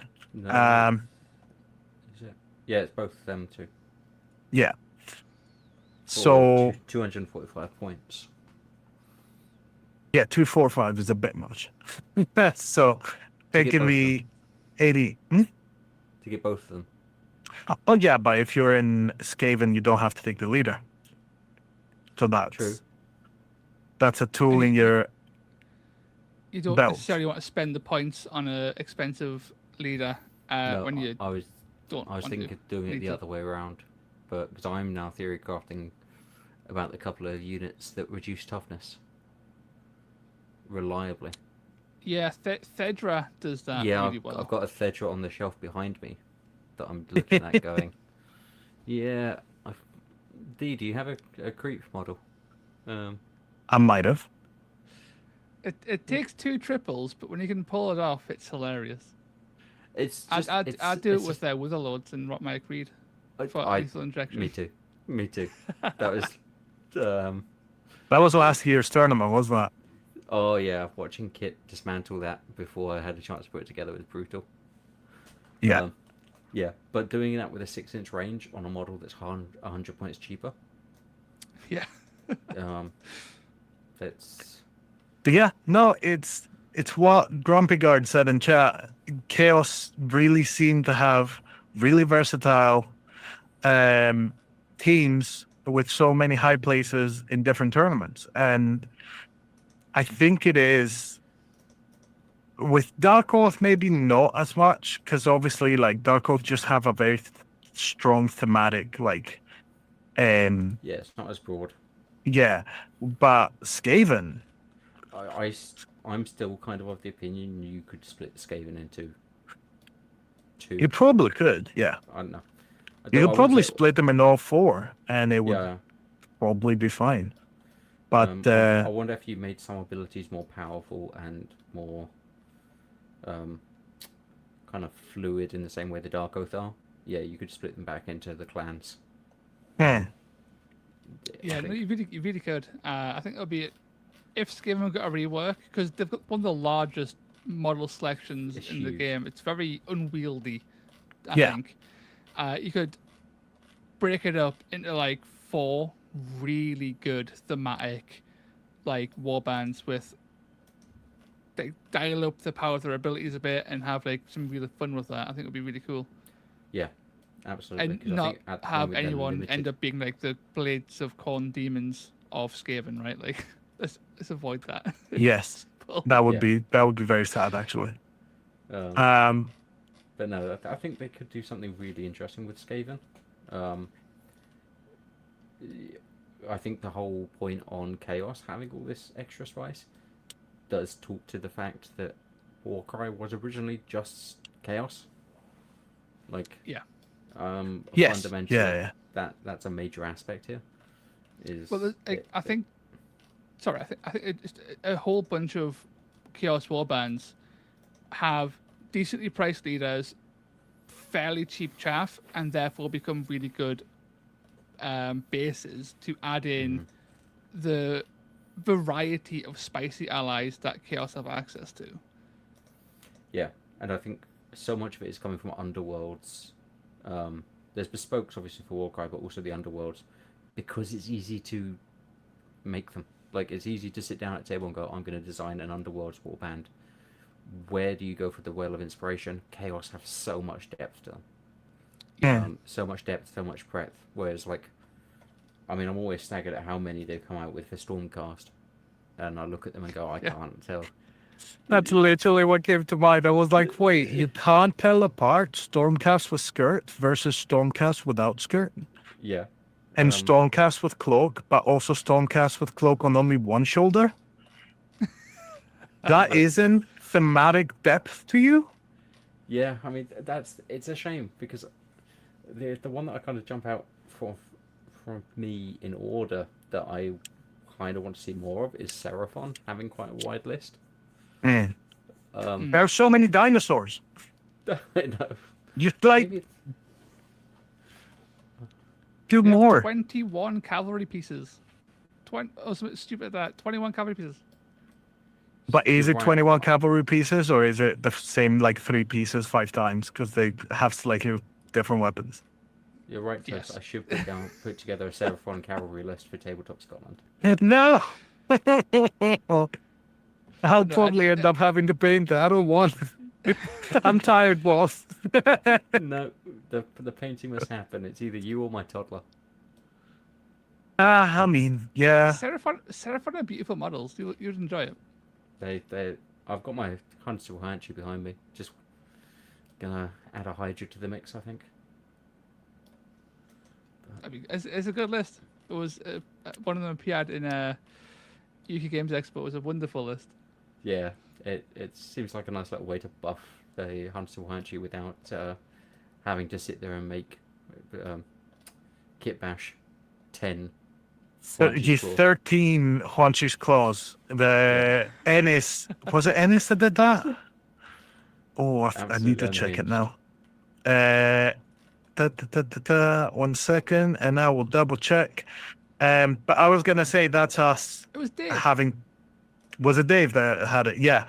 So Dave, Kit Bash, 13 Haunches Claws. That's good. Wild.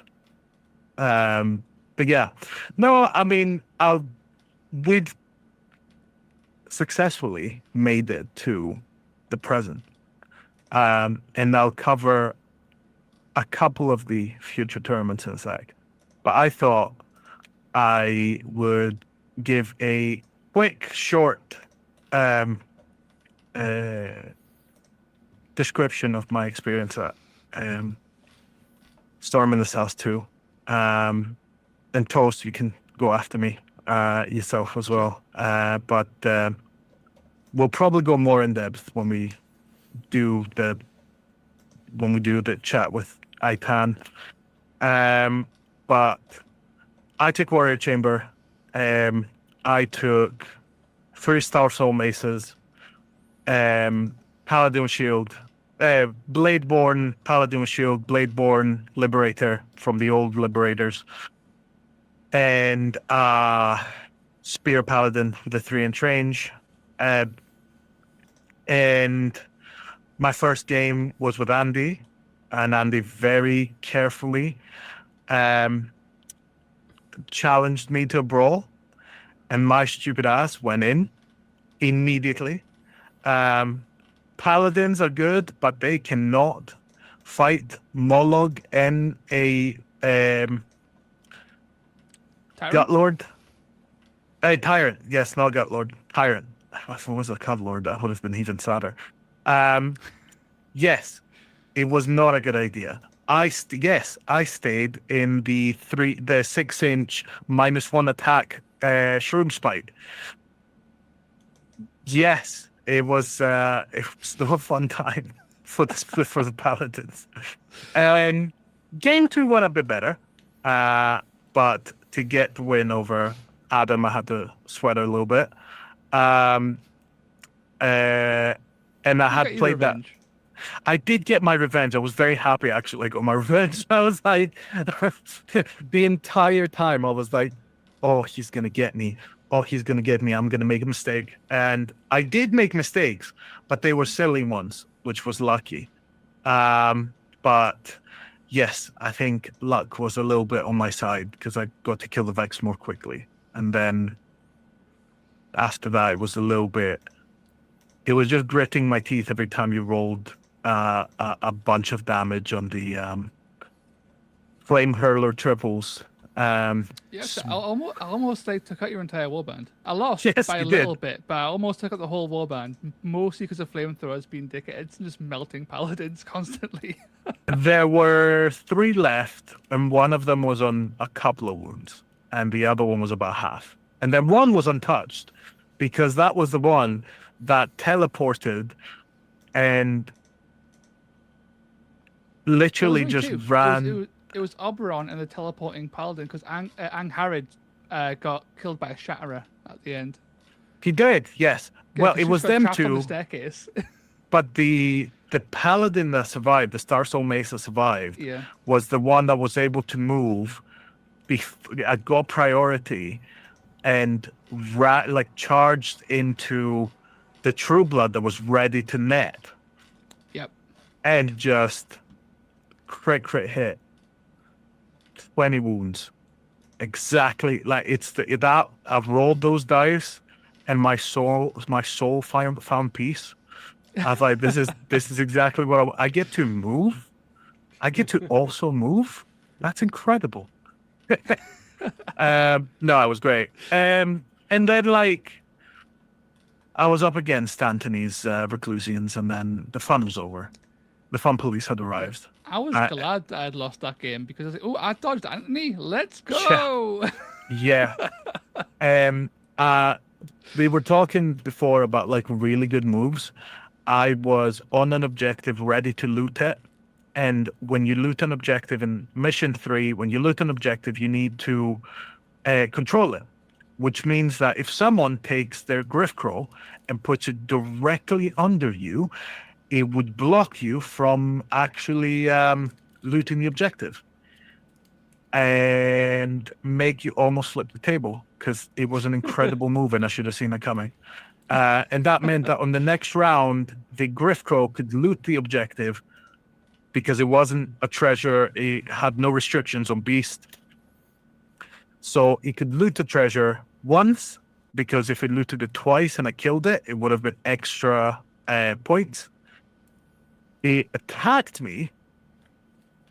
I countered, killing it. However, I could then I could then bonus move in and loot the objective a second time to get some points. Guess who cancelled my ability? The other Reclusian that was nearby.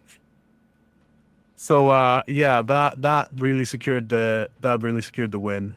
And then I got to play game 4 with a father and son combo, which was really nice.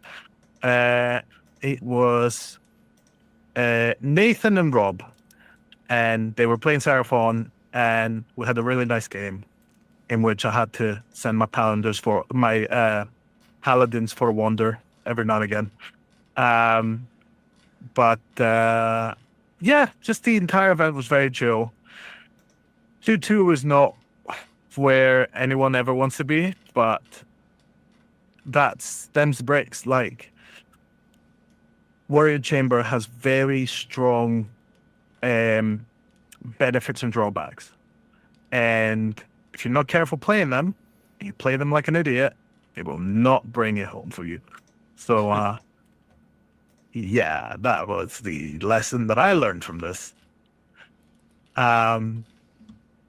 Toast, any thoughts? Not on the Paladins. Don't tell me what I did wrong. I know what I did wrong. No, it was a great event. It was a great event. And I think like the final boss, even though Anthony didn't podium at all, he came fourth, I believe, overall. I think the final boss of the event was definitely like that Ruination list. I think it would have been a foil to so many lists that I bumped into, because 8-man Ruination is mean. It's really nasty because it's 4 Griff Crows, 4 Reclusians, basically.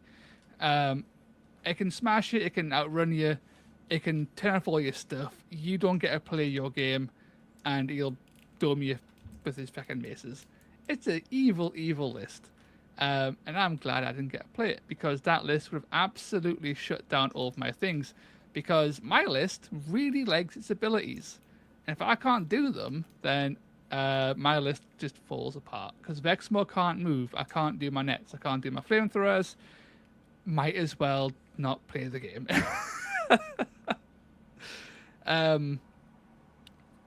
Should I go over my games? Yeah, if you want. Sure. So I was my first game was going to Spire Tyrants. with against Ishak, and my god, that list is so. It's just slick. It's just Spire Tyrants with a Myrmidon, nothing fancy. And as much as I want to say that, like, my flamethrowers just didn't pop off because they didn't. The real reason I lost that game is because Ishak just styled the fuck out of us. Like, he played so well. Like, everything I tried to do, he was like 3 steps ahead. It was like an absolute styling, and it was so good. In the end, it felt really close, despite the fact that the actual points were nowhere near. It felt close simply because of how the mission worked. The mission was really good. Had a few things went slightly differently. It would have been a lot closer, I think. It was a really fun game. Ishak was a great player. I believe he came like 5th overall as well. He plays really, really well. With just such a clean list. Game 2 against Phylax. The biggest mistake I made 2 mistakes that I think really impacted that game. One was turn 1. I was like, cool, I can get in here and just slam this paladin with Vexmore. And from experience, I know that Vexmore could very comfortably take out Phylax's entire warband. And he'll try. He'll move in and try and smack him. He'll kill them. It's happened before. However, I was a little bit cocky. So I moved Vexmore into engagement range of a paladin, and then didn't kill the paladin, but also completely didn't measure how far away I was away from a Protector Prime. So I was within 1 inch of a paladin and 3 inches of a Protector Prime. So Phylax swung 8 times with the Prime, then used what's it called again? Inspiring Presence. We call that the Inspiring Presence special. and then swung another 6 times with the Paladin. And Vexmore only just died. He almost survived all of that. It was actually quite impressive. But yeah, had Vexmore been like literally like half an inch back, he would have been out of range of both of them and would have styled the fuck on that Paladin. I genuinely, Sadly. I'll be honest with you, the plan, I was not expecting that Paladin to survive. Like, he didn't live much longer than that because you came in and burned him to a crisp. But like, I literally had 2 Paladins there, and I teleport a Paladin right behind, and I deploy both of my Paladin and my Liberator right behind. And I'm like, everyone's going to the middle. That Vexmore needs to die. And then, the luck of like rolling the 2 crits on the 8 dice and getting 10 damage and then getting the rest. And I was like, oh, I can breathe again.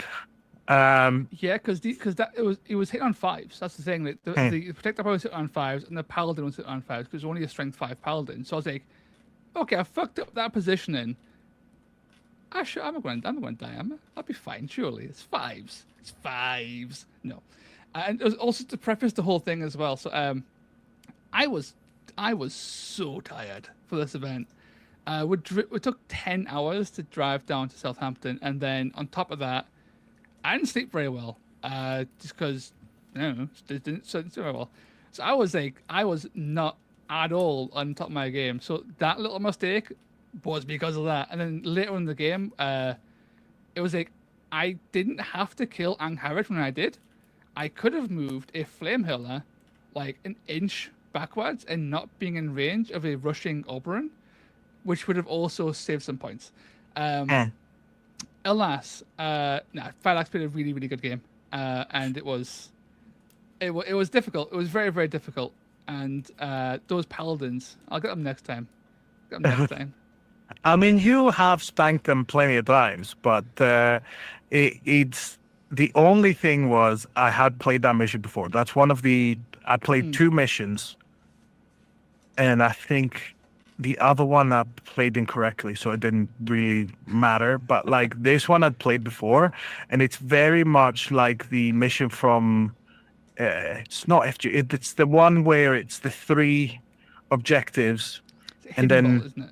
Hidden Vault. Yes, it's very much you go in, and if you can control the middle, and then control another one, and you know the timing, that's it. Like you get the middle one, you get the edge one, and then you're good. And Yep. yeah, I deployed in the middle, and then I knew that I could draw everything on the other side, and then I you was burnt them all. very much outplayed. However, the flamethrowers were rather wonderful. They were It was doing close. It was very the Lord's close, work. actually. Yeah. It ended. I think it was 11-14, so it was only 3 Yeah, points between yeah, it, yeah, which yeah. is a very small margin in that mission. In all these missions, so it was very close. Yeah. So that was great. And then the next 2 games were fun, but I did feel bad. So losing twice, I started a submarine, and Dice decided to then go in my favor in ways that are just unpleasant for people to play against. So I was against Ash and his Cruel Boys. Very nice Cruel Boys list. Very solid, just shank, talk out, all the good stuff. Vexmore walks on turn 2 and does 30 damage and just deletes the thing that he touched. But at the same time, my flamethrower fired into a deployment group. So into his one of the objectives that had a grot that was positioned in such a way he linked 4 models accidentally. So that hit them all, and over the course of like the game, because he killed 2 models from that, and then killed a third with his regular shot. And then I was like, oh well, it's turn 2 and like 4 models are dead, and I control the whole board, and then it just went that way. Like I lost very little and killed almost the entire warband, and it was unpleasant. And then this carried on with Hunters of Huanchi, which is 13 Huanchi's Claws. And that sounds scary, and it is, unless you get on turn 2 a 666 and a 555. And he has 5 guys deployed in a cluster, and you burn them all twice. So I hit all 5 immediately. One of them moved to sort of to not die. Sadly, then got shot point blank. So I waited. So I then point blank shot at him with a regular shot, then burnt the other 4 again, killing all 5 in one turn. Vexmore then moved up and killed another one. Another flamer killed another one. And I was like, oh, well, that's like 7 or 8 dead skinks on turn 2. I now outnumber you and control the whole board. And yeah, that again, it was just like the dice really came in and was like, your opponent will not have fun. You will try to make light of it. It will not work. You will look like a dickhead. And that was that. So I didn't score particularly well on game 1 in terms of raw points, and points on game 2 were like kind of middling. So I wasn't expecting to place particularly highly, even going 2 and 2. I thought I'd be near the bottom of the 2 and 2s. However, because I scored like 20 points on like game 3, and then 21 points, which is the max in this pack on game 3, I actually catapulted myself all the way to the top of the 2-2s and came 8th. So I lost to Phylax, but I actually placed 4 spaces higher in the end. So I won the war. So really, did I really lose? I don't think I did. I think dodging your lane purposefully and ending higher was big brain, long-term plan. He fell into the trap. And that is specifically why, dear viewers, WorldCryUK events work on strength of schedule, so that people don't have to feel bad for not crushing their opponents, and then get clowned on their own show. On their own show, dear viewers. But yeah, no, it's true. I ended up top of the second half, which I was just top of the second half, which was heartbreaking.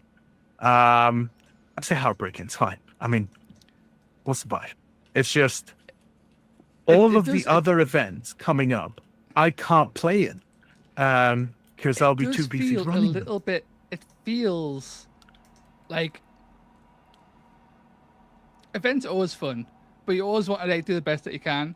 And when it feels like you haven't met what you would want to achieve from an event, especially traveling such a long distance. It's like, fuck. Yeah. I done goofed. Yeah. No, This is my the one thing is, shot.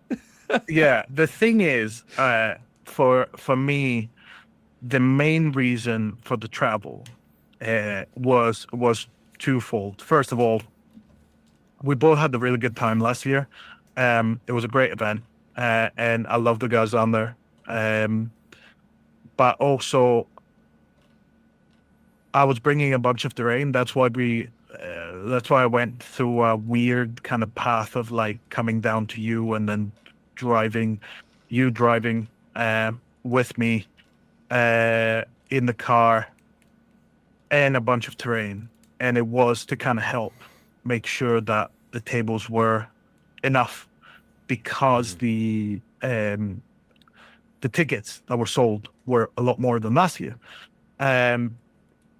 So that by itself is really cool. But also it allowed me to just kind of make up for the help that I got from the Southampton folks for UK Games Expo, because I needed tables and they helped out. So it was a really nice kind of bit of reciprocity. But it was just really cool. I'm looking forward to next year's. It was a great event. Like, it was really, really good. The mission pack was great. I know a few people were a little bit concerned because it was quite wordy and got a little bit put off or a bit intimidated by it. In execution, the pack is super, like, it's smooth to play and felt good. I think me and Aitan both thought that on first read, it was like, oh, this is going to be a kill pack, because of, despite it being split evenly, it seemed to favor kill. And Aitan still believes it's a kill pack. I don't necessarily believe that, because he came first with a non-kill warband. So, like, I think it's more balanced than you would think. So I like was the pack a gonna lot. say that's the exception though, isn't it? Maybe. But no, Andy did a fantastic job with the pack. It's a lot of fun. I would play this again. I would love to see if Andy cooks up anything new in the future. Really, really good pack and a fantastic event. Everyone there was wonderful to chat to. Seeing people of all ages, quite literally being there and having a good time, like as young as 8 and then as old as us old gits, right? Like, and older. It's just great. And there was just no, I don't think there was any sort of like bad vibes at any point. It was just total chill, in a nice place. So everyone who helped make that happen. So like yourself, Alex, Andy, Elaine, anyone else that I'd forgotten, is wonderful. Would definitely travel the 10 hours again to go do it again next year. Yeah, and sure. A big thank you to Jamie, whose spare room we crashed in, and he had the patience to put us up, and all of the regulars of the Southampton club, like Ishak and Ishmael and just the regular people that show up to all of these events, and make it a lot easier to know that it's going to be a good time going, because you're just going to see your pals basically, and you're going to have good hard games, which is always fun. But yeah, and a special shout as well, just special shout to Ishmael as well, because Ishmael, legend. He's a legend. So he is the man, the myth, the legend who brought triple slan to Warhammer World, and we thought he'd peaked with triple slan. That was a 4-man list, and that's too big apparently. Ishmael came in with 2 slan and a Charybdis. Yep. And my guy just he was cooking with that, because he went 2 and 2 with that. 3 man, which is 2 and 2. Insane. Yeah, because like A3, it has been really nice, because I've always been a proponent of like elite warbands, and then seeing like hyper elite, like 3-5 man warband do so well, I'm like, yes, finally, we're here. We're here. Yep. Super fast Warcry, where you don't have to take too many rounds. I am done in 10 minutes. I have moved all of my guys. You go, I'll be back. I'm gonna just go around the corner and like get something to drink and just chill. And we're gonna be done in 45 minutes. Perfect. Yep. Incredible. Awesome. With that, we have basically caught up to all of the events that have happened.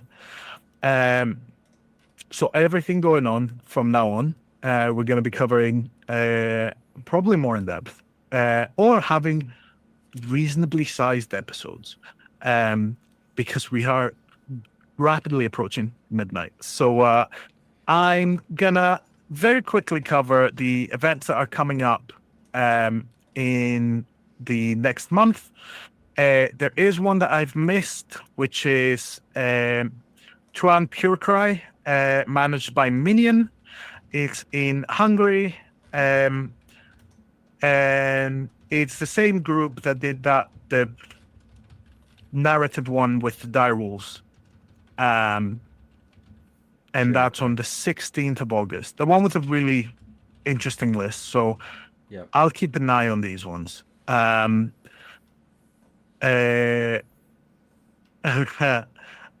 keep an eye on this one, and we'll go through the list. And then after that, you all know I have to talk about our events. So Defiant, Saturday, September 6th at Tabletop Scotland. It's a Saturday. It's right next to the airport. You can fly up, play the game, go through Tabletop Scotland, which is a fantastic event, and fly back same day. Or you can find somewhere to stay and then come back for the next day where we have our narrative of Ashen Memory. Both of these events are free with your Tabletop Scotland ticket. So you only need to get in to buy your entry ticket to Tabletop Scotland to play in them. You'll have your regular first, second, third place, favorite player, and best painted. You'll have the regular booths for pictures. All of the pictures that you've seen have been taken by yours truly on the ones I have pictures for. And it's a way for people to get a really nice picture of the warband that they've put a lot of time and effort in. On the packs, Ashen Memory already has a pack, but I'll put it together and like publish what it is that we're keeping and what it is that we're skipping, because it is a narrative pack, and some of the things in it are not particularly suitable for a tournament setting where we don't have a lot of time. But for Defiant, Badger is cooking up some straight gas, as the kids say these days. We are furiously playtesting a pack for the event, like custom and really, really good. If you saw the mission, the teleporting mission, it's as good, if not better. Every single one of them. So yeah, keep an eye out for the second part of August. We'll be releasing the tournament pack and all the missions, so you have a bit of time to try them out. And yeah, it's going to be a wonderful time. Continuing on September, we have on the 14th of September in Birkerød, Denmark, a teams tournament. 24 players. I think it's, if I'm not mistaken, I think it's Trolls running this again. Rumble in the North. in Yes. Denmark is Trolls. Trolls, yeah. So very excited to see how, I think we talked about this before. Very excited to see doubles. I would absolutely. Triples in some of them. I'm curious how they've got 2 3-man teams already in and a double team. Yeah, there's a triples event. That is wild. Shout out to There's the no way. Bronchoy Badgers. Trolls. Yes. The bearded men. It one might of the be teams. that it's just doubles, but they like SWAT, maybe. I don't know. I always find let's it get right up interesting. on it. Yeah, it'll be 24 would work for triples because that's 3 teams. That's 8 teams of 3. yes. Yeah. We'll see. I'll try and get some more information. I always love it when the tournament pack is on because then we can properly See. like read. Yeah, we can have a look through and see how these things run. But yes, all of the info on all of this is on War Tally. So if any of this is local to you, first of all, hello Denmark. But yeah, if any of these tournaments are local to you, you can find them all through War Tally and find the information to sign up. Very quickly, I think that might be everything for. No, we have Fury of the Arena 2 in the States. No information on that, unfortunately. But as soon as it comes out, we will let you know. And then that will take us to the 27th of September, where we have Lord of the 8 Points. We made it to the London GT finally. Warcry, not Warcry UK, Warcry itself made it to the biggest event, the biggest tabletop wargaming event in the UK. We finally have a tournament at LGT. So this one is going to be a bloodbath. Everything goes. Monsters are in. Blessings are in. Allies, everything is valid. And the pack is going to be very aggressive. Very aggressive. No treasures. So yeah, get your tickets at lgtpresents.com. Get them sooner rather than later. I don't know how many tables I can bring down on the train. So yeah. The earlier I know. 3 gut lords blessed with attack blessings. That's all you need. No, don't do that. Don't do that. 3 gut I mean, lords. actually, if you're gonna do that, this is the place to do it. So, yeah, I am looking forward to seeing 3 mega bosses, 3 gut lords, and I will. I don't know. I'll proxy like 6 Star Soul Maces, and we'll have a good old scrap right in the middle of the 8 points. But yeah. This event, as all the others as well, have the benefit of the photo booth. That's me there looking stressed, taking pictures of warbands. And I had like nicer pictures as well, like a zoom in thing, but I haven't set it up. So it's going to be on the next episode. And then we have the wonderful prizes and awards that are designed by yours truly, and specifically the pins as well that we now have that are customized depending on the award that you get. That there you can see the bronze one. I am so impressed that you just had that. Doesn't leave my desk. I have a bunch of unpainted ones. Because I hand paint all of them. Yep. And Hey, Phylax there is. said I couldn't have a dice bag unless I won it. And you did. So Yeah. It's the only reason Motivation. I enter Warcry tournaments. Prizes. but yeah, Win no, it for the it's money. but yeah, no, all of this is hand designed, designed by me. Brain designed. Some of them, yeah, are printed. Some of them are 3D printed and then painted. Yeah, just making sure that people have like a good few bits and bobs. Given that I am terrible at getting in touch with sponsors, so I'll do it all myself. To sponsor us, please. But also, if you're a sponsor, please, I'm begging you, get in touch with me because I'm struggling. But yeah, no, I think that's pretty much it for me. You can always find all relevant links to all tournaments coming up on the website, WorldCryUK. If we decide to make more events in the winter, you'll be able to find tickets there on our events timeline.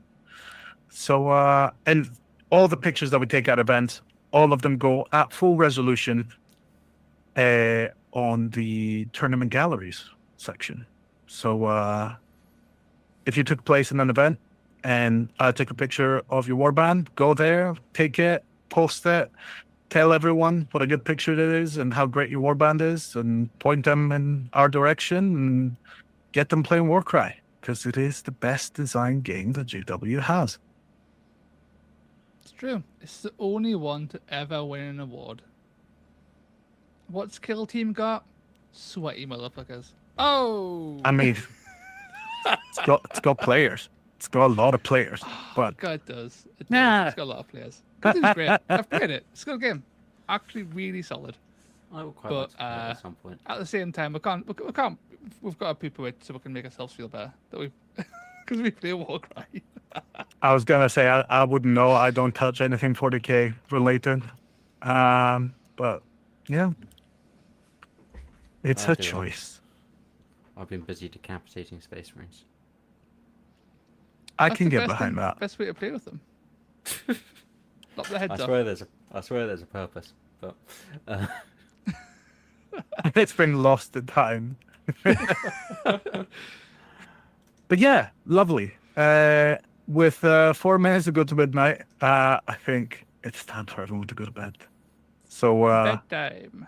thanks everyone for sticking with me for so long. Thank you to the chat.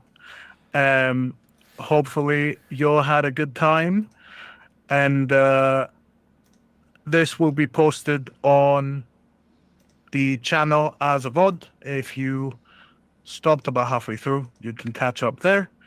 And thanks all very much for watching. I've been Lord Phylax. I've been Badger. I've been toast. And we'll see you on the next one. So Bye-bye. long.